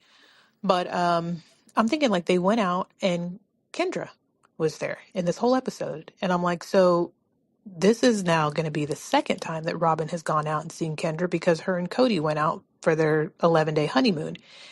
And I'm starting to think about the catfish thing and how Kendra was the only person who could verify the catfish and she knew them and they were real. And I'm just like, why is this not more researched by Mary to find out what happened? And was the producer, who was Cody's best friend, involved in this? Like, did they plan this out together? Like, hey, not only is this going to be good TV that she gets catfish, but it also is a way that you can get her to feel guilty enough to let you have Robin as your legal wife, which is what you want. What do you think? I'm just like, 2 visits to go see Kendra? And I never realized she was in that whole episode. All right, let me know. Yeah. Well, pose it to the group. As far as the catfish to break up the marriage to make Robin the legal the legal wife. Robin had already become the legal wife. I think it would be fair to say that the catfish experience would have been an effective way to reduce Mary's voice in the family, if not to ultimately eliminate Mary's presence within the family. Just because, like, when push comes down to shove, it strikes me so weird that because I had heard that I forget where I heard it from, but it's my understanding that Kendra was Robin's friend, very close friend, as Robin described it. It's my close friend. They went all the way to San Francisco so that they could hang out with her and give her some props on how to make this dress for Robin. Um, that was one of the things that Kendra was supposed to be doing. And again, she appeared in several episodes, but she was also the person who had validated the catfish to Mary that this is an actual person. This is a real dude. He's a manly man, right? I've seen him. I know him. He's real. Like, and you find out he's not real. Like, whoa, what the shit? Like, how are you going to tell me he's real? You're going to guarantee that he's real. And then we find out that not only is he not real, but he isn't even a he. Like, what are we doing? Hey, what are we doing? So, I don't know. That might have been a trip. It might have been a road trip out to see Homegirl. But because that's definitely a setup. But it would be weirder for me if, with all that being said, if Robin is still hanging out with her. With everything that happened, even if and this is my perspective. You guys can disagree, obviously you can disagree with if you like. But as far as I'm concerned, if I'm wholesome, pure Robin, not the Robin we see on the show, but like I'm like legit cool, down for the family, love the family, and I would feel so betrayed by Mary's betrayal of going off with this catfish. Even if I believe that's who Robin was, that should have been the very last time she talked to Kendra. Kendra's name should be dog shit after that. Because not only did you basically encourage this relationship that ruined the family, it's according to Robin, ruined the family. So that was a betrayal. But you told her something that wasn't true with a person, according to Mary, who is essentially stalking her out. And I always, and just as a little inside baseball with the whole Kendra thing, I always thought it was weird that Mary had said, you know, I was scared because I wanted to break up with him, but I was afraid because he would always tell me stuff like, I know you're home, I know what you're wearing, and he would describe what she's wearing, and to the point where Mary thought she had cameras and shit in her house. And then you go through the house and she don't have no cameras and nothing in there. You don't have any gifts or nothing that the person dropped off. And if you do have stuff in the house, how did it get in there? Right? I would be, if I was Mary and I'm a suspicious person, you know, because I like to let things make sense. If I was Mary, I'd be like, either one, the person who was the catfish was getting information. I would look through my Rolodex and be like, I talked to them on Thursday. They said I was wearing a red shirt to say security and a gray sweater, and I wasn't wearing this outside, right? And I didn't wear it on live, obviously, but you know, I'm in the house by myself, and all of a sudden the catfish person called me up and say on Thursday, this is what you were wearing. I would look through my Rolodex, and if Kendra wasn't at my house, who was at my house? Clearly, the catfish person wasn't there, right?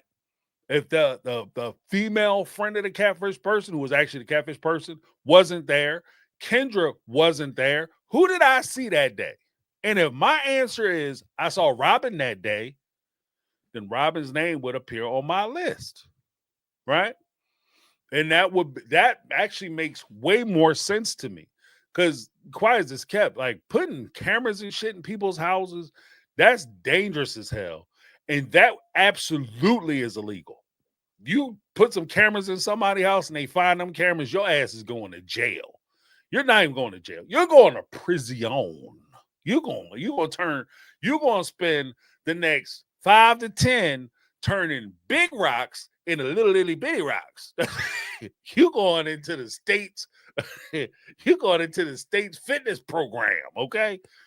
They're gonna put you on a diet and they're gonna have your ass working out. So, and you're gonna learn some self-defense while you're there. Like, it's gonna be all inclusive. So I don't think that they did that. Like, it will require access. Like, the person would have to have access to your home in order for them to even put cameras in there. So that would be crazy to me. And if you do have cameras in your house, again, it comes to a question of access. How did this person get into your home? Who else has access to your home? When Cody and Robin come by and she say she got to go to the bathroom and she walking around with a book bag and shit, and all of a sudden a book bag come in, look full, and when she leave, her shit is flat as a pancake. What's going on? You know what I mean? Like, it's just, it sounds more logical to me. It makes more sense to me if I'm going to be a suspicious person, and if I had to put this together as a narrative, it would make more sense to me that Robin was gathering information. She told that information either to Kendra, who passed it on to the catfish, or she told the catfish directly what was going on, and the catfish called and harassed Mary. That would make the most sense to me. So, I mean, you know, I agree with what Tanya said. I think that it would be interesting to have Mary actually confront it and talk about it and open up. Mary, I can help you figure it out, girl. Call my ass up. I'll help you figure it out. I mean, I will ask you pointed questions and we'll figure it out together. I'm telling you, we can figure it out. It's not that hard. It's really not as difficult as you may think it is. You know? Oh,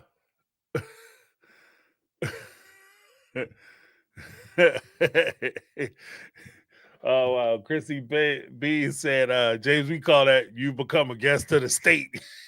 Yeah, right. I'm telling you. You will go away doing shit like that. That is not cute. You will be in a big house playing that game. But yeah, hopefully that answers your question. A very good question. Tanya actually put me on on the track to where I found that information for that other video I did this week. So that was the call that did it. So brava, Tanya, brava. Next up we have Vixen. Hey James, it's Vixen. Hey Vixen. I just wanted you to know that they show sister wives in Australia and in England, and there's a lot more footage in those countries on the show, and rather than here, they cut stuff out, and I suggest you take a look at that. At TLC, and I know Without a Crystal Ball shows it. It's worth a look,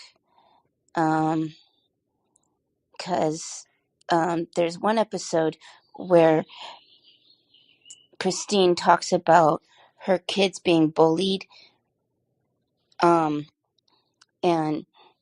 Cody had mentioned previously that Ariella was being bullied and so on, or one of the girls had been bullied. So seriously, take a look at that. It's important. Like,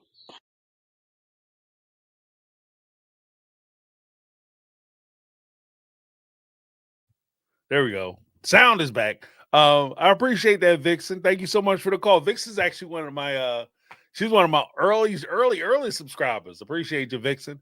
Yeah, I'm definitely gonna I think that after this second half, what I'm gonna do is I'm gonna try to access a lot of the material. I might do a rewatch for either Australia. I hear India has a different cut and the UK has a different cut. So I think I'm gonna try to get hold of those and see the differences. And as I find the differences, I'll bring them out and we can talk about them. Because, like I said, especially now, some of the things when you go back and listen to a lot of this stuff, it just hits way different when you're looking at it from a retrospective. You know what I mean? I feel like I kind of feel like Mary. Like, what? You think when they said the covenant, they was talking about us? Yes, they were definitely talking about you. Head to the hood and get some wood, you know what I mean? Next we got Jessica from Jersey. Thank you so much, Vixen. Awesome job. Jessica from Jersey. Hey James, this is Jessica from Jersey. I wanted to comment on kind of the journey that I went through as a viewer, as a woman who rewatched the series postpartum. I was, especially in the earlier seasons, I was watching with this sense of like, oh my gosh, like this could work. Like, not only could this system work because they have the support of the other women, which is something that I was lacking during my experience, but I was also looking at Robin as someone who did mean well for the family. I was watching like I said, this was a rewatch, so I was in the earlier seasons watching this, and I was like, wow, like Robin is catching so much flack when really it was Cody who was favoring her, and that's not something that she can help. If she came in and swept him off his feet and she ended up being the love of his life, how was that her fault that he had all these immense feelings for her? However, as I continued my rewatch, that's when I started to see, more of those holes in her innocent act story where she was preemptively putting these things in place. Oh, I'm gonna need a part 2, James. I'm so sorry. No worries. We're just gonna flow right into the part 2 so we can complete it out. Hey, James, it's Jessica again. So this is my part 2. So, as I was saying, we can see where she was laying those stepping stones for her to ultimately get what she wanted from Cody, right? So my biggest red flag when I was like rewatching and I saw like, ooh, look at her. Remember when when Cody had gotten all of the women the flowers for Valentine's Day? And how they were all, I don't remember I think they were at Christine's house, which would make sense because, she always did the gatherings. I believe they were at Christine's house. He was giving all of the bouquets to all of the women, and she decided to just plant a kiss on Cody. And then she said in her confessional, yeah, like, he gave me these beautiful flowers and I wanted to say thank you and I wanted to kiss him. So I did. Very matter of factly like that. And it's like, girl, you disrespectful bitch. You just came. You're the newbie. And we have these established rules and you just taking it upon yourself. Same thing with her saying, well, it's not fair that I don't have the time with him. When they were all on the couch, the 4 of the ladies were all on the couch, and she was like, I feel like that's unfair that you're saying that I shouldn't have as much time because I need to get to know him. Okay, but you have to put in your dues like everybody else. Wow. I do appreciate Jessica's thank you so much, Jessica, for leaving a message. I appreciate the honesty and a perspective, like because I think that's a perspective that I never really considered, that if you were in a situation where you were going through a hard time in your pregnancy, I know Jessica mentioned that she was feeling postpartum during the time when she was watching it, so she was having those feelings of sadness and hormonal imbalance and all that, where having those additional hands or that additional help would have made a difference. It would have sound like she said, it sounds like a great idea. And that's part of the problem. Like, that's the hook with this. That's part of the hook of every good con, I guess. Is shit always sounds like a good idea. That's part of the feature. Sounds like an amazing idea till you get to the nuts and bolts of it. And I can appreciate, like, even the idea that Cody falling in love with Robin. Like, I think that that's a fair assessment. I think that that's fair. That if Cody actually fell in love with Robin, he wanted to be with Robin, that is one of the dangers. And this is one of the things that I even talked about when I was talking about like the throuple couple or whatever from a 90 Day Fiance. That's one of the legit dangers of you opening your relationship up. That the person that is committed to you and that you're committed to may find or catch feelings for somebody else in that like or similar situation. It is possible. I do think it's possible for you to love more than one person. I think that that's possible. I think that it's incredibly difficult for you to give the time and attention and affection that the other person or the other people involved in that relationship deserve.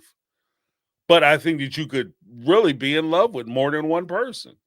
And in this particular case, I think that with Cody's presentation of Robin, I think that Cody fell in love with Robin. I think that that was the wife that he fell in love with. And that's actually one of the things I'm talking about in a video I was trying to put together to release today. I'll probably wind up releasing it on Saturday for Sister Wives. Sister Wives Saturday. Hello. But it's talking about like the power dynamic and love in polygamous relationships, specifically the sister wives as a model, using sister wives as a model. And that's one of the things. It's like how the power dynamic of love and affection falls into favoritism, how that affects the power dynamic. Where were they when they first started to where they are now? That I'm covering a lot of grounds. I'm trying to edit it so it's smaller than like the 3 hours that I'll probably need to explain everything nuts to bolts and be all inclusive.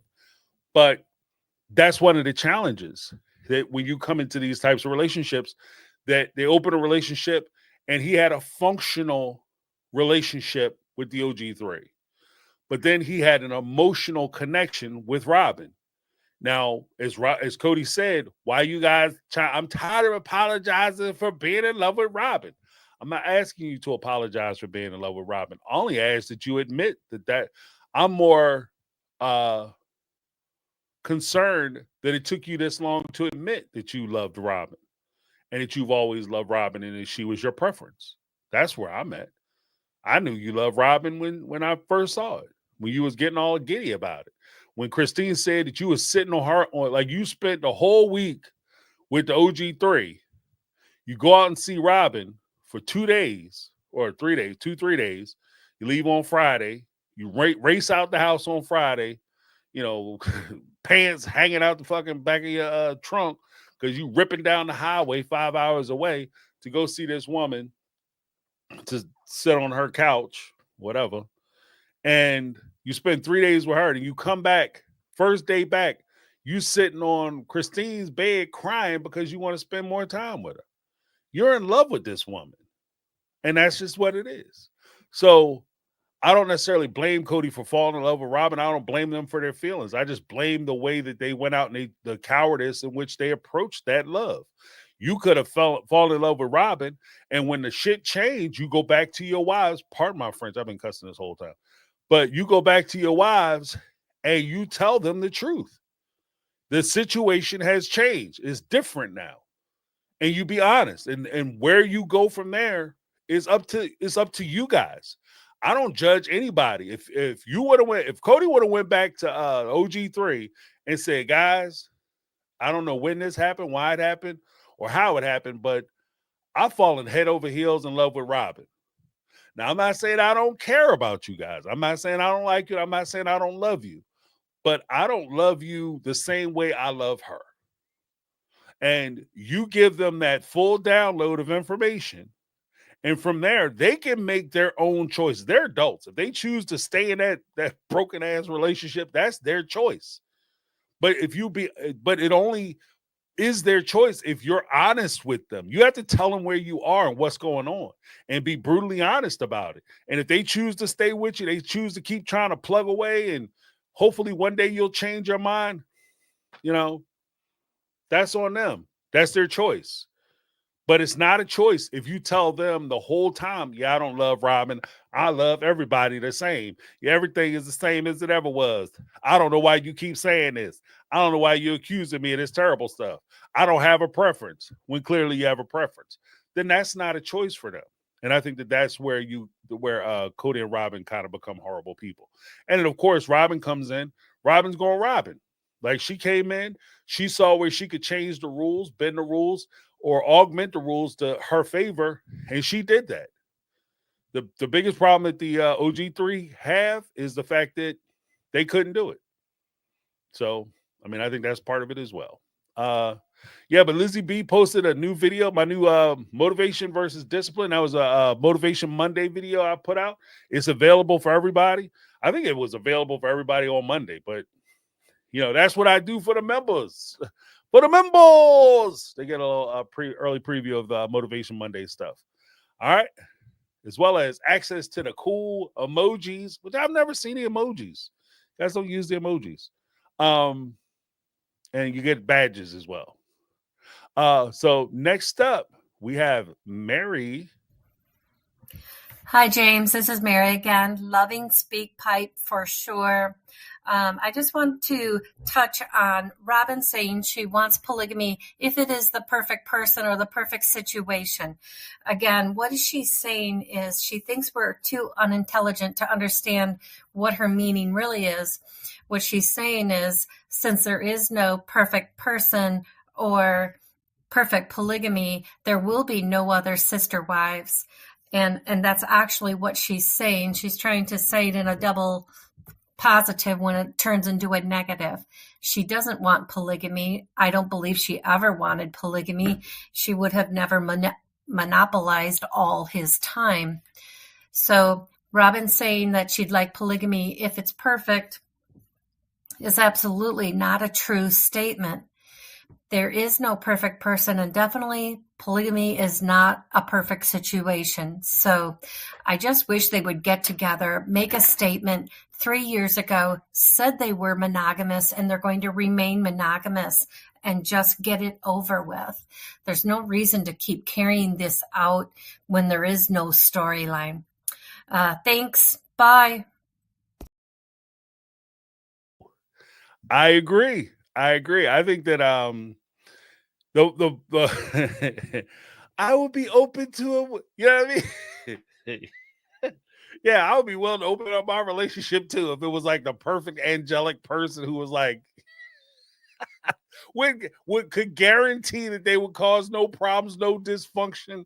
They would only add and enhance our lives, that they could make us feel most beautiful and wonderful. And it was rich as shit. I'll be willing to add that most perfect person to my open marriage. Like, that person doesn't exist. Okay, then in that case, I will close it back down. Thank you. Like, I had the same feeling. Like, when she said that, obviously there's no such thing as a perfect person, and nobody can guarantee that that the relationship is going to work, even with the best of intentions. If somebody guarantees that if you choose me and we date or we get married, I 100% guarantee that our relationship is going to be perfect, you should run away. Push them down and run away. Because clearly they got a box van in the driveway and you are going for a ride, okay? I'm talking about you going to be in a pit in a basement talking about it puts the lotion on its skin. Like, you do not want to go with somebody who's guaranteeing 100% that the relationship's going to be perfect. Okay, it's not going to end up good. It's just not real. So I agree, 100% agree that when push comes down to shove, Robin has zero interest in opening a relationship up. And I even take it a step further. One, she has no interest in opening a relationship up because at heart she's a monogamist who likes to play polygamist. She likes the attention of being a polygamist, but she doesn't want to do the polygamist work, which would involve you sharing your husband, sharing your resources, sharing your position and stature within a family. That's the first thing. Second thing, I don't think Robin's in a position where she wants to be the OG wife. Let me say that one more again. I don't think Robin wants to be in a position where she is going to be the OG wife. And what do I mean by that? As much as Cody might love Robin, I do think Cody is in love with Robin. When I was a child, I had a favorite toy, but I always played with the new ones. You understand what I mean? Like Christmas Day, you don't go get your favorite toy. Where's my favorite stuffed animal? Where's Buzz and Woody? You playing with your new toys. Okay? Your favorite toy, you put it up on the shelf. You won't throw it away. Look, I used to play with that when I was a little kid. But that new one gets a lot of use. Okay? And I don't think Robin's in a situation where she could sit around and watch Cody hop and skip his ass out the house, his freshly laid dew pushed to the side, and he out there skipping out the house talking about, I'll be back. You know what I mean? Bag full of clothes and a pocket full of Viagra's. Like, I don't think that Robin would be willing to do that. And then especially if that new woman has the same situation Robin had, where she has existing kids or additional children, and he's sitting there talking about, I got to get to know them and I got to tuck those kids in and get my snuggle time in. Remember she said that with the with her kids? Oh, Cody, he'll lay down with those kids and we call it snuggle time. It's so cute. It's snuggle time. It's getting snuggles. And he's over there at that other woman's house or those other women's house snuggling up with their kids. Yeah, right. She ain't gonna be putting up with that shit. And her kids asking where Cody is because he usually tuck them in at night. She's not built like, I don't know. I ain't gonna say she ain't built like that because I don't know the woman personally. But just from what I've seen, I do know that like the OG wives, it's easy when you're the new wife to talk about you're new in the family. All the attention is being paid to you. It's easy to sit around and talk about how the other wives need to get over it and how they need to craft and fashion and form their relationships, how they need to conduct themselves. And I don't understand why you let yourself do this, that, and other. It's like when you're young. You know what I mean? When you got them young shoes on, you got that high-ass metabolism, and you sitting around criticizing people. I don't know how you let yourself get like that. I don't know how you just stop working out. You let yourself get like that. You know what I mean? You be overweight and stuff. I don't know how that happens. You know what happens? Then you get a little older, life happens, your metabolism slows down, and all of a sudden you're not eating whatever you want and losing weight. Now, Oh, you watching TV and a commercial with Betty Crocker come on, they making some cakes. You just picked up 5 pounds. Lose weight and keep finding it. Every time you turn around, you find another 5 pounds. That's where your life is. You know what I mean? That's how it happens. And it's easy to criticize. Like I said, when she was the new booty in the house, it's easy to criticize OG3, what they should be doing, how they could do their relationship, how they can manage their relationship, how they could keep their man interested. When he loved coming around and he loved laying on top of you. But when he get that new toy and he ain't really trying to come around, you know, he trying to conserve. This dude trying to conserve his energy, especially he in his 50s. He trying to conserve his energy. Girl, I only got like, you know, I ain't gonna get too graphic, but I don't have all the juice I need in order to keep this, you know, keep this machine a pumping. So somebody gonna have to get knocked off the schedule. And since I'm still trying, you know, that whole argument that he used, we're still trying to get to know each other, and I need this time so we can bond and stuff. I need to have this time so I can bond with my young wife, this young filly. You know, she gonna kill me. This young girl gonna kill me. So yeah, she might be in trouble. I don't think Robin could do it. You know, it's easy to criticize the OG3, what they should have did with, like I said, with you, the young one. But when you dealing with 2 or 3 who come into the family the way you came into the family, 2 or 3 who don't have their bills and stuff fixed or modulated, and now you got to be responsible for them financially, and then they want what they want, how they want it. They not trying to, the same way Robin came into the family and she wanted to switch, change, and augment the family to suit her needs. These new women will come into the family and they'll think that they have it all figured out too. And when they start making those suggestions, I don't think Robin's going to deal with it as good as she thinks she is. Like this, you know, you playing with polygamy. This shit is real, you know. And not everybody who come and join your family is going to want to join your family the way you want them to join your family. Some of they're going to have their own ideas. And then all they got to do is curl Cody's toes up 2-3 times. And all of a sudden, when you trying to pull him aside and whisper, girl, get off me. You don't take me away from my wife. Cody, I'm your wife. I'm the favorite. Who told you that? You ain't my favorite as long as I got big booty Becky over there. You've been knocked to position number 3, but there's only 2 of us. Yeah, I count her twice.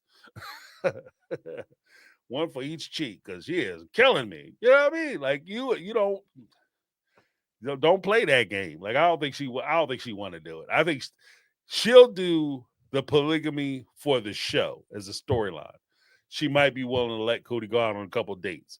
But even if he went on a couple dates, she'll insist, unlike when she was dating Cody, she'll insist that she's there, that they both have to approve and that kind of stuff. Like, and she'll be there the whole time throwing monkey wrenches into his shit. You know, oh wow, you look nice today. You look like a guy said you look like a you know, messing his whole night up. They did have the one, there was the one room I had that there's a short on my thing talking about it where they had a person they went to see in Mexico. She was supposed to be from like, I think Rio or something, like Brazil. And they met her and met with her in person in Mexico. And she told the TLC crew that she couldn't do it. She's like, fuck that. They are weird. And like she cut the trip short. They didn't even play it on I'm surprised they didn't play it. Maybe it's coming up. That might be what's in season, like the second half of this season. And maybe they're gonna play it. You know, I'd love to see it. TLC, drop it.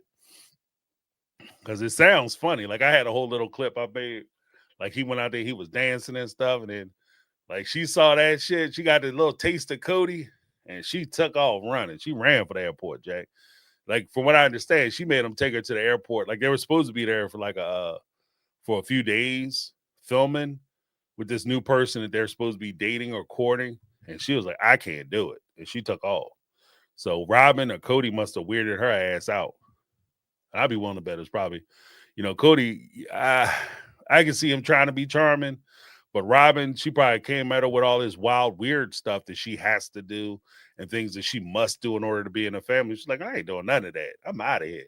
Forget the fame, forget the TV. You know how jacked up you got to be if you are guaranteed, because if you come into the family right now, you're guaranteed a spot, major TV time plus a check, a fat ass check. They're going to give you a fat ass check. You know how jacked up you got to be? Because for you to date somebody who's on a reality show, you're already open up to the whole possibility of like, I'm going to be a social media star anyway, right? You know how jacked up you got to be? The proposition has to be for you to look at that and be like, I don't want to be on the show with these people. You know how jacked up that has to be? People do dumb shit on TV shows. Remember that show Fear Factor? You got people who get on TV and eat a bowl of cockroaches, but you won't be married or date Robin and Cody? What is going on, folks? I got to see. That's must-see TV right there. Next up, we got Alexandra. Hey James, it's Alexandra calling. I'm just commenting on a video you made earlier this week regarding the COVID rules compliance, and I just wanted to add another layer to that.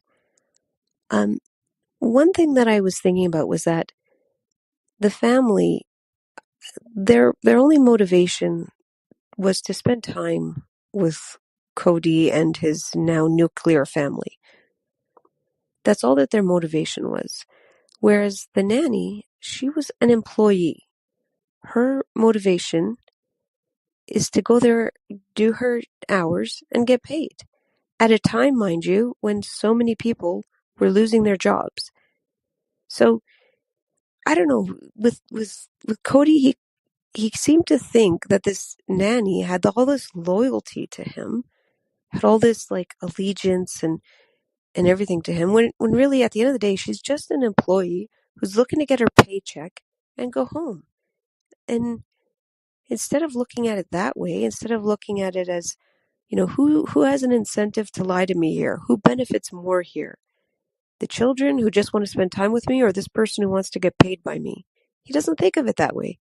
He thinks of this nanny as this loyal person, and these kids that are going to betray him. It's so twisted. Anyways, that's how I see it, and another reason why I hate this idiot. Wow. Okay. Alexandra in the house. Got one more from Alexandra, but just to comment on the video or the message she just left, which is an excellent point. It does reveal something about the people that you're involved with. It's the misplaced loyalty, the question of misplaced loyalty. So basically what she's talking about is it's weird how when Cody has people who he says, oh, these mothers ain't loyal to me. They not loyal. They don't know what loyalty is. It's a question of loyalty. These people ain't loyal because they don't follow my every wish, whim, and desire. So they're not loyal, right? But these people actually want to spend, for whatever reason. I mean, God, you know, weirdo. They actually want to spend time with you. They actually want to see you because they like you. They care about you. They love you. They want to spend time with you. And you gave them a hard time.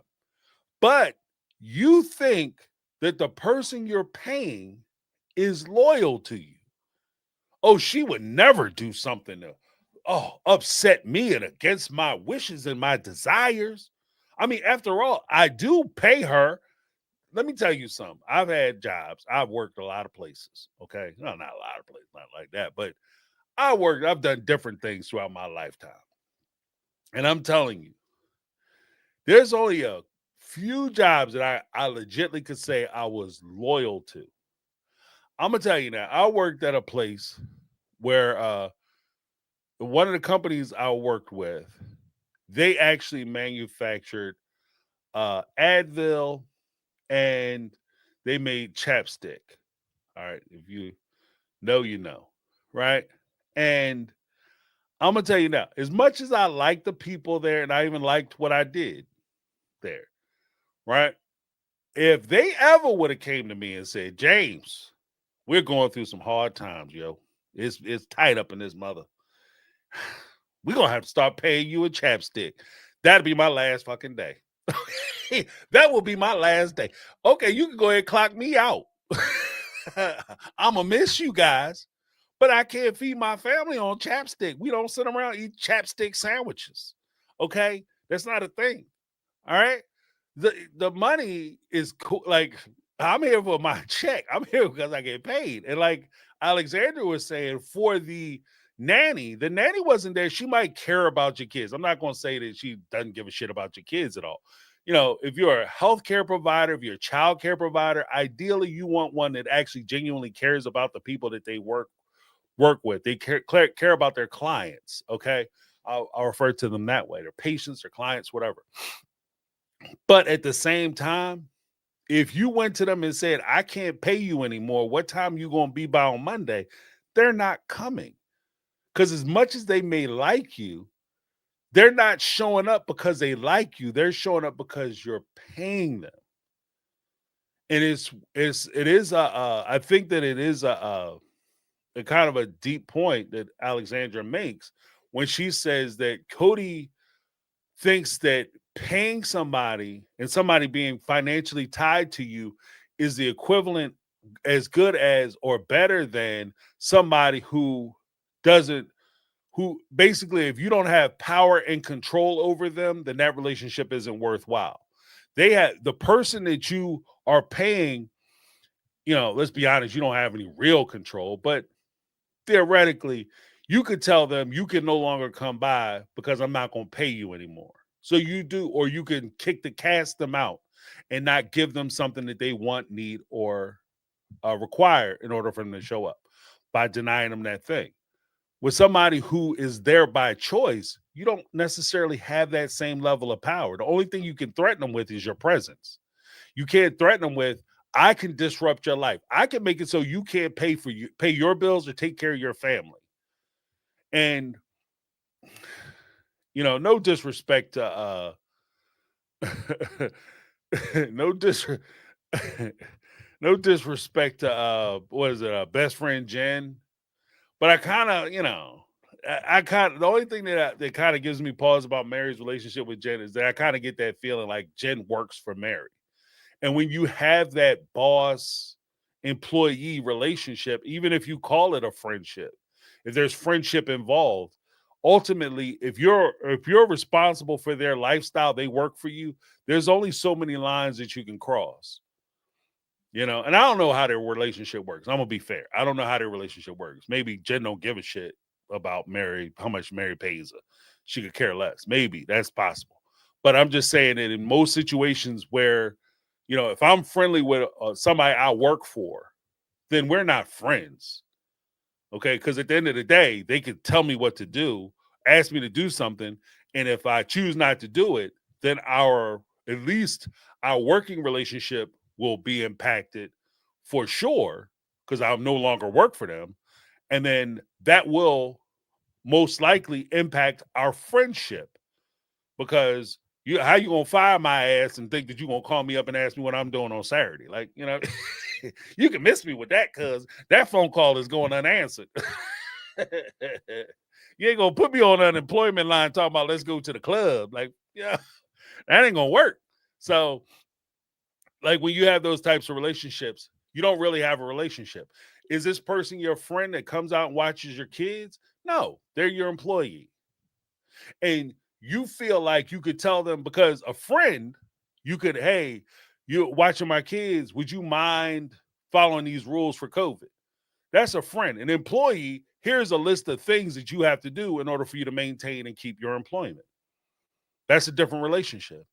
And are you angry? And this also gets into another aspect of it. Are you angry with Garrison and Gabe and wives because you couldn't order them around the way you directly ordered around the nanny? And again, this gets into the video that I have coming out talking about power dynamics within the relationship, where Cody was to where he is now, and why, and part of the reason why he changed. And I think that there is a definite change there, because by the time that the wives made their exit, the OG3 made their exits, as well as the kids found their way to the door, found the hatch, is because Cody did significantly change. The way he viewed power in his relationship was completely different. He wanted absolute authoritarian power. He wanted full control power, as opposed to the power of influence, the power to move you by a suggestion. He wanted to be able to walk in and say, stop saying, break up with your girlfriend, and, you could come around on Friday. I will grace you with my presence for an hour, maybe on Wednesday. But you got to be lonely and by yourself for 2 weeks before that happens as a sacrifice and homage to me. Like, that's kind of how I felt like he was approaching it. So yeah, I do agree that it's sad, but it is a point where with the nanny, he trusted somebody who worked for him more than he trusted somebody who just wanted to spend time with him. And he valued the presence of somebody he was paying versus somebody who just wanted to have him pay attention to them. But at the end of the day, guys, when you kick off this mortal coil, then anybody you paying, when they realize that you on your last breath, unless they think that there's a will present, they may not show up. Okay, I'm not getting paid. He ain't writing no more checks after he kick off. Ain't no point in me going over there. You know what I mean? Your family and your kids be the ones be there crying and holding your hands. The workers, like the butler, the maid, the nanny, they crying because they unemployed. Difference.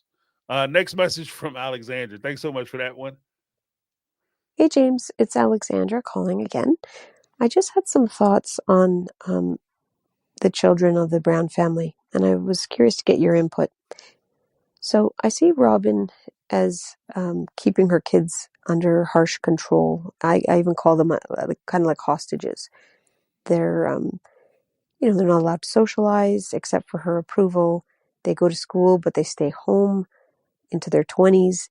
I was raised in an environment like that where the expectation was that, you were always going to be at home until you got married. And it's a very controlling way to raise children. Whereas the other kids are, they're off at universities, away from their parents. Even Logan, while he was in town, he was away from the family going to school.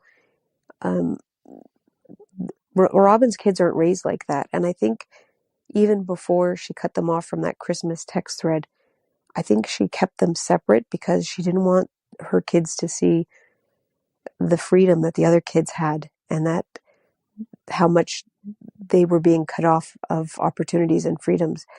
I think that's another thing that she finds to be unsafe about them, is that these kids are leading free lives, whereas hers are under a stranglehold, and she doesn't want them to know that. And I was just curious to see what you thought about that. Thank you so much. And Alexander coming in with some bangers. Like I said, with protecting kids, like, it's all about the comfort of your children. Like, not every kid is built the same, and I think that that's one of the things that we all have to appreciate, is that kids aren't cookie cutters. So some kids will hit the ground running, and they are all, like, for instance, story time. When I was a kid, right, I was, like I said before, I was always a hyper extrovert. Right. When I was a child, I was in high school, and I was part of I was doing leadership conventions. I was doing I was going away for like organizational conventions and things like that. Me and my buddies, I was in the CYO, Catholic Youth Organization. I was in a officer in there. I was a president and vice president and some other stuff. And we used to, we ran for that office. Me and my buddies, we ran for those offices because we would organize trips. So us and our friends could go away. So we would get buses. We would organize like day trips and things like that to different states. We'd get on load up, get on a bus, and then go to different states. We would do amusement parks, all that kind. We did a whole bunch of stuff. And like I said, I was always out. So by the time I was 18, I had already pretty much stayed at hotels and motels and stuff on leadership conferences by myself. I was just out. But on the other side, and then when I hit college, like, I lived on campus, I was I was gone. Going crazy. I lived that crazy life. Living la vida loca. But my brother, smart cat, very smart cat. he's more he's not like a introvert. Like he'll go out and he'll do stuff. Like he's not that person. He's not a homebody. But he's nowhere near as crazy as I was. Like like I said, I was always out, and he stayed home until he was 24, 25. And then like I'd already owned a home, and then he went out and bought a house. Like so his first house outside, like I moved out and I was living out and stuff. But his first time he left home with my parents was when he purchased his own house. So it's just different. Like even though you grow up in the same household, sometimes you have different experiences because you're different people. With that being said, I think that the OG 13, I think that they had a different experience because of their parents. Like their parents were pushing them. Like I know Cody was very direct about when you turn 18, you're a grown ass man. You should be out there making it on your own. Blah, blah, blah. But I think that with even with the ladies, like they were kind of pushing their boys and their kids out of the nest. So they weren't really like them staying home and living at home, even though they probably could have stayed at home. It wasn't really as much of like a you should stay home option. It was more, okay, well, I mean, if you got to be here, if you got other things going on, you could stay here and I'll help you type deal. Whereas with Robin, I get the feeling that she is a lot more protective of her children, and she tries to keep her kids away from what she considers to be bad influences.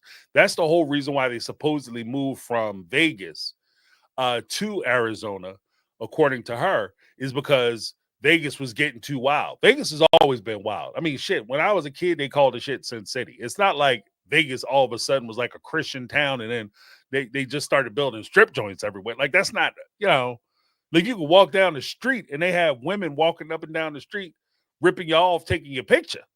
The Rockette people. Like from what I understand, if you take a picture with them, they try to take your phone and make you pay them like some ridiculous amount to get the pictures, right? So like Vegas has always been crazy, but she tries to pretend like after her dad and them passed and everything else, and they moved out of Las Vegas to Arizona, she did so because she wants to protect her kids. My thing with that is that I can appreciate you trying to protect your kids. As a parent, your default is always try to protect your kids and save them from as much pain as possible. But the subtle reality of it is that you can't. Like you can't protect your child from the world. And the crazy part and the hardest part to deal with as a parent is the realization that you can't protect your child from themselves. Okay, you can stop a lot of stuff, but you can't stop them when they're willing and they're able, and this is stuff that they want to experience and do. So the best thing you can do is to give them the protection and the discernment to be able to make better choices for themselves, as opposed to you trying to keep them ignorant and trying to deceive them and tell them certain things don't exist in the world and only evil people participate in this stuff. You try to give them as much information as possible so that they can make the best decisions possible. Because otherwise, even when, like I said, the easiest thing to talk about and the things I've talked about on the channel before is anything with the, sexuality, lying and telling your kids, oh, this is just for marriage and you should never enjoy it and you'll never like it and it's disgusting and it's horrible and you should stay away from it because it's just it's brother like that shit. And then they get the feeling and the desire to do it and they mess around, somebody convince them to do it, and they be like, mom and dad don't know what they talking about. So either one, they doing it wrong, or two, they lying. Either they doing it wrong or they lying, right? In which case, either way, they will no longer look to you for your advice or your guidance, and you will screw yourself up. You'll screw yourself up. So, and again, that's just one of those situations where you protect your kid into getting jacked up. And so I think that there is a point where we can look at how Robin raised her kids.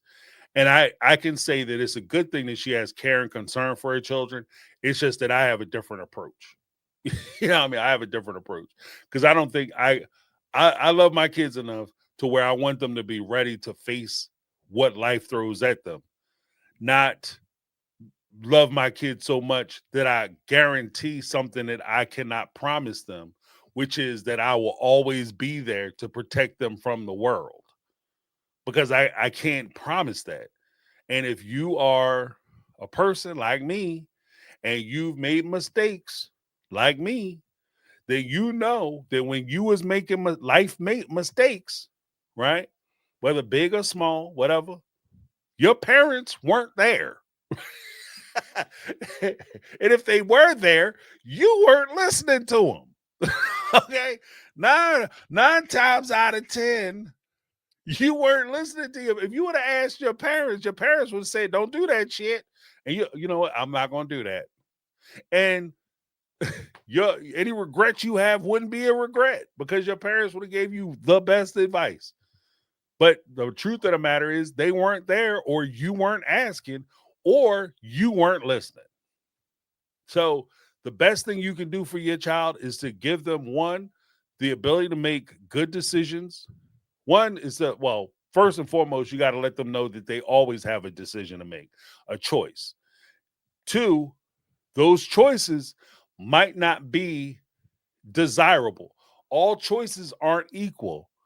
You know, going to that, being at the club or the bar and meeting that cute or handsome stranger, that beautiful woman and a beautiful man or beautiful whatever, and the choice of I can leave now and go home and be with my family, or I can go home with them and do whatever.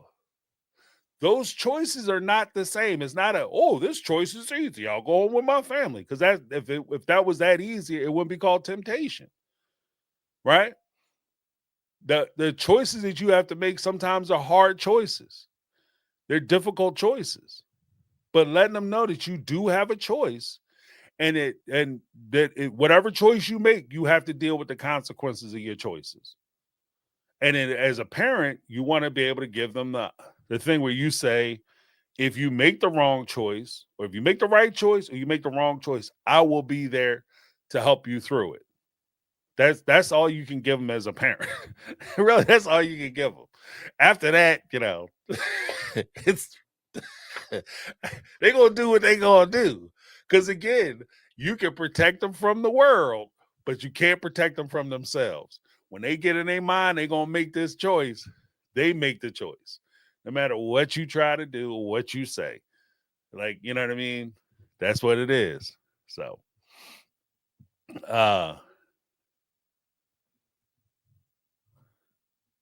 and then you also, like, not to mention, when push comes down to shove,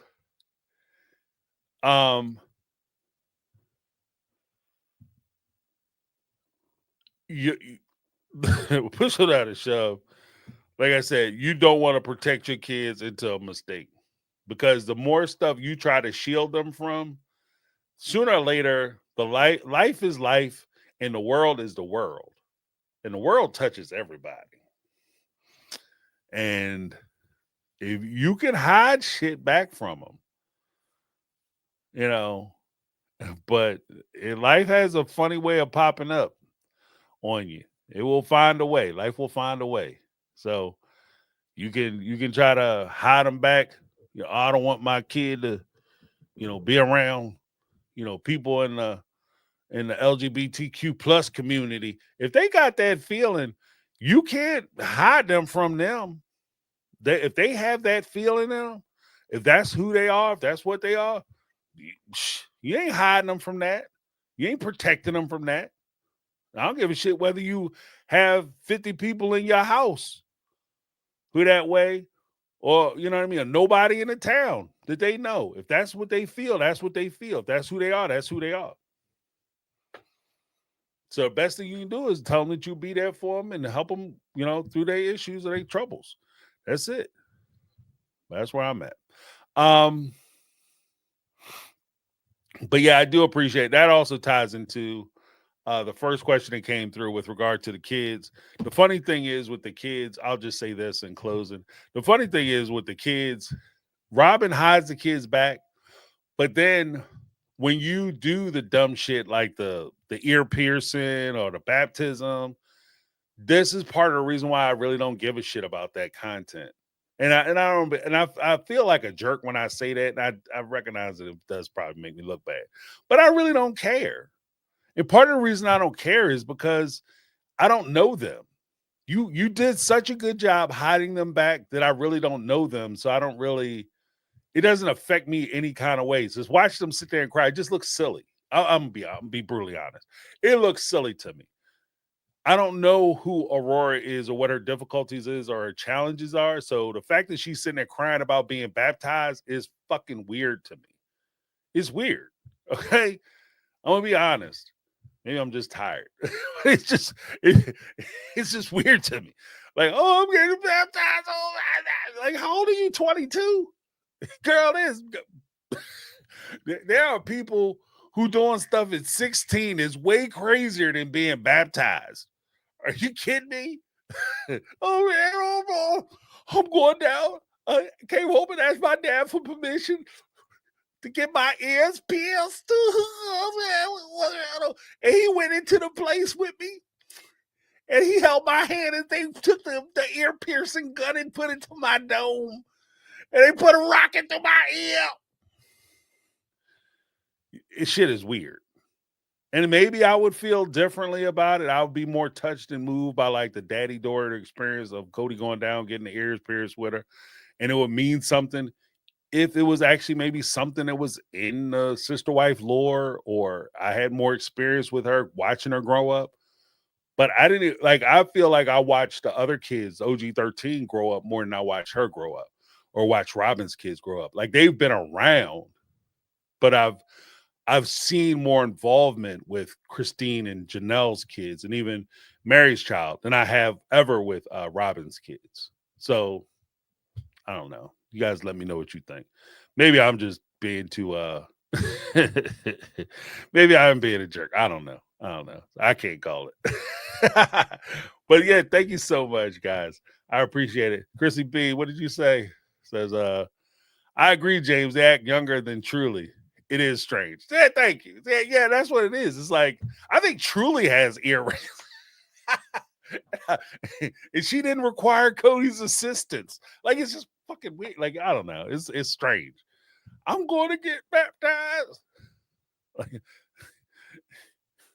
Like in an adjacent religion. Like it's not like I'm gonna go from like Christianity to like Orthodox Jew or like fundamentalist Muslim. You know what I mean? Like I'm going from like one form of Christianity to another form of Christianity. Ooh, my life has changed.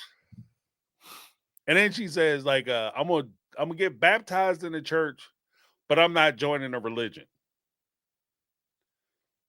Then what? Why are you getting baptized by that church? If you what? Like I say, it's just strange. I don't know. Everybody got to do everybody. It is what it is.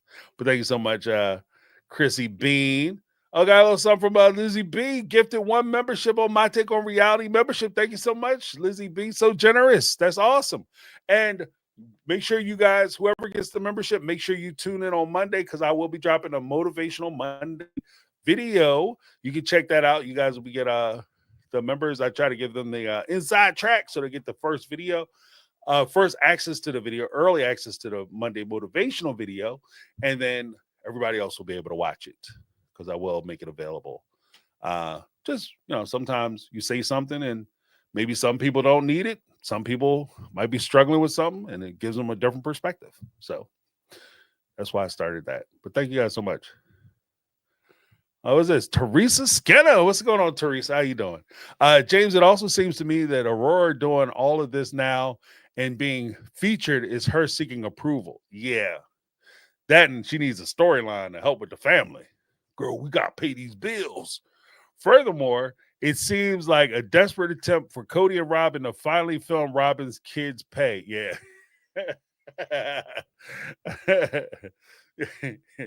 You got to add some more checks, because it's also just and I'm gonna be honest, like realistically, I kind of see that more or less as a breach of contract, because they bring in their storylines, like these little story plot points or whatever, because I really wouldn't even call them storylines as much as plot points. They bring in these little plot points with the kids, and that foregoes the necessity for Robin and Cody to actually film any real content. And so I think that they're, in a weird, crazy, selfish kind of way, as much as Robin says that she likes to protect her kids, she's actually sacrificing her children to the reality TV producers so that she can still appear on the show without having to be herself on the show, which kind of goes back to that first question that was asked. They want and demand more screen time, but they don't want to contribute anything to the show. Like, you can't be on a reality show and not show your life, show your reality. Sorry, not sorry.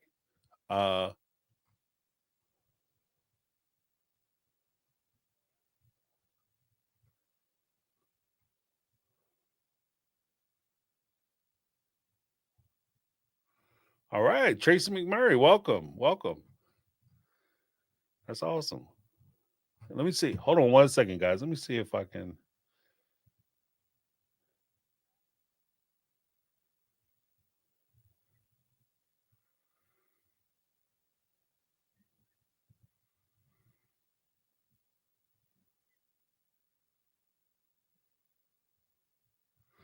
All right, guys, I am going to what's today? Okay. All right. I'm so excited now. Yes. Make sure, thank you so much to everybody who let me go through and just give everybody their shout outs. They give everybody their flowers. Give everybody their flowers.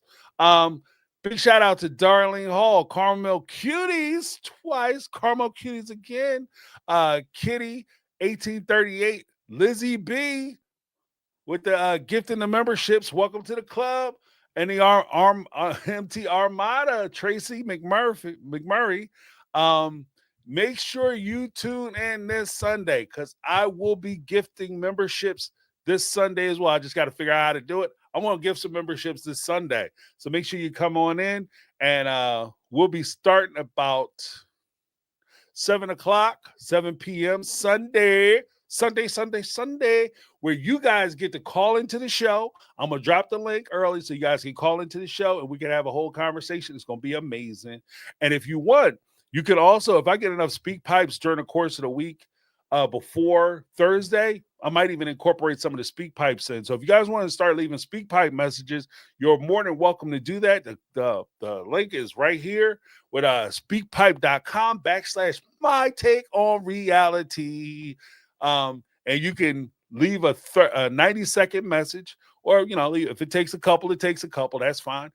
You can also, because I want everybody to feel like you can be involved with the show, you also have the ability to say, James, I want to give this question or this comment, but please don't play my thing online. And I won't play it. You know what I mean? I'll just do like I did earlier, where I just basically take it and ask you guys a question or present it as it's presented to me on SpeakPipe. It's no issues, no fuss, no muss. I get it. I work corporate. I get it. I understand. Not everybody wants to be internet famous, and some people don't want their footprint on the internet. I get that too. So you're more than welcome. It's an easy way for you to participate. Also, if you guys want to leave a email for me, my email is down below. My take on reality. Questions@gmail.com. You can always leave me an email if you want to hit me up that way. All right. But thank you guys so much for hanging out with me. Before we go, I want to thank everybody in the chat for being super cool, and being making this a fun experience. That's what YouTube is about. YouTube is about coming in, having fun, meeting people with some maybe similar like minds, having discussions. We discuss issues, not people. We debate issues, not each other, on a personal level. So I appreciate that everybody's staying cool with that. Also, I want to make sure that we have a fun environment as well as a cool group, which we do. This community is very cool. I'm very proud of this community that we've all formulated. So thank you guys so much for that. But before we go, I got to give a huge shout out to Lizzie B and Carmel Cuties. I didn't see Brittany, not Brittany, in the house tonight, but we give her a shout out either way, because I don't discriminate. We all here. It's all fun. So let me give everybody a huge thank you to the folks who called in on Speakpipe. Remember, you can hit it up here. Leave a message. The folks who actually contributed as far as the chat was concerned, the people who gave the super chats, appreciate you guys. Lizzie B for gifting 2 memberships just this live. Awesome. Amazing. Hopefully you guys enjoy those memberships, as well as the MTR Mega Mods. Huge shout out. And let me give you guys a little something.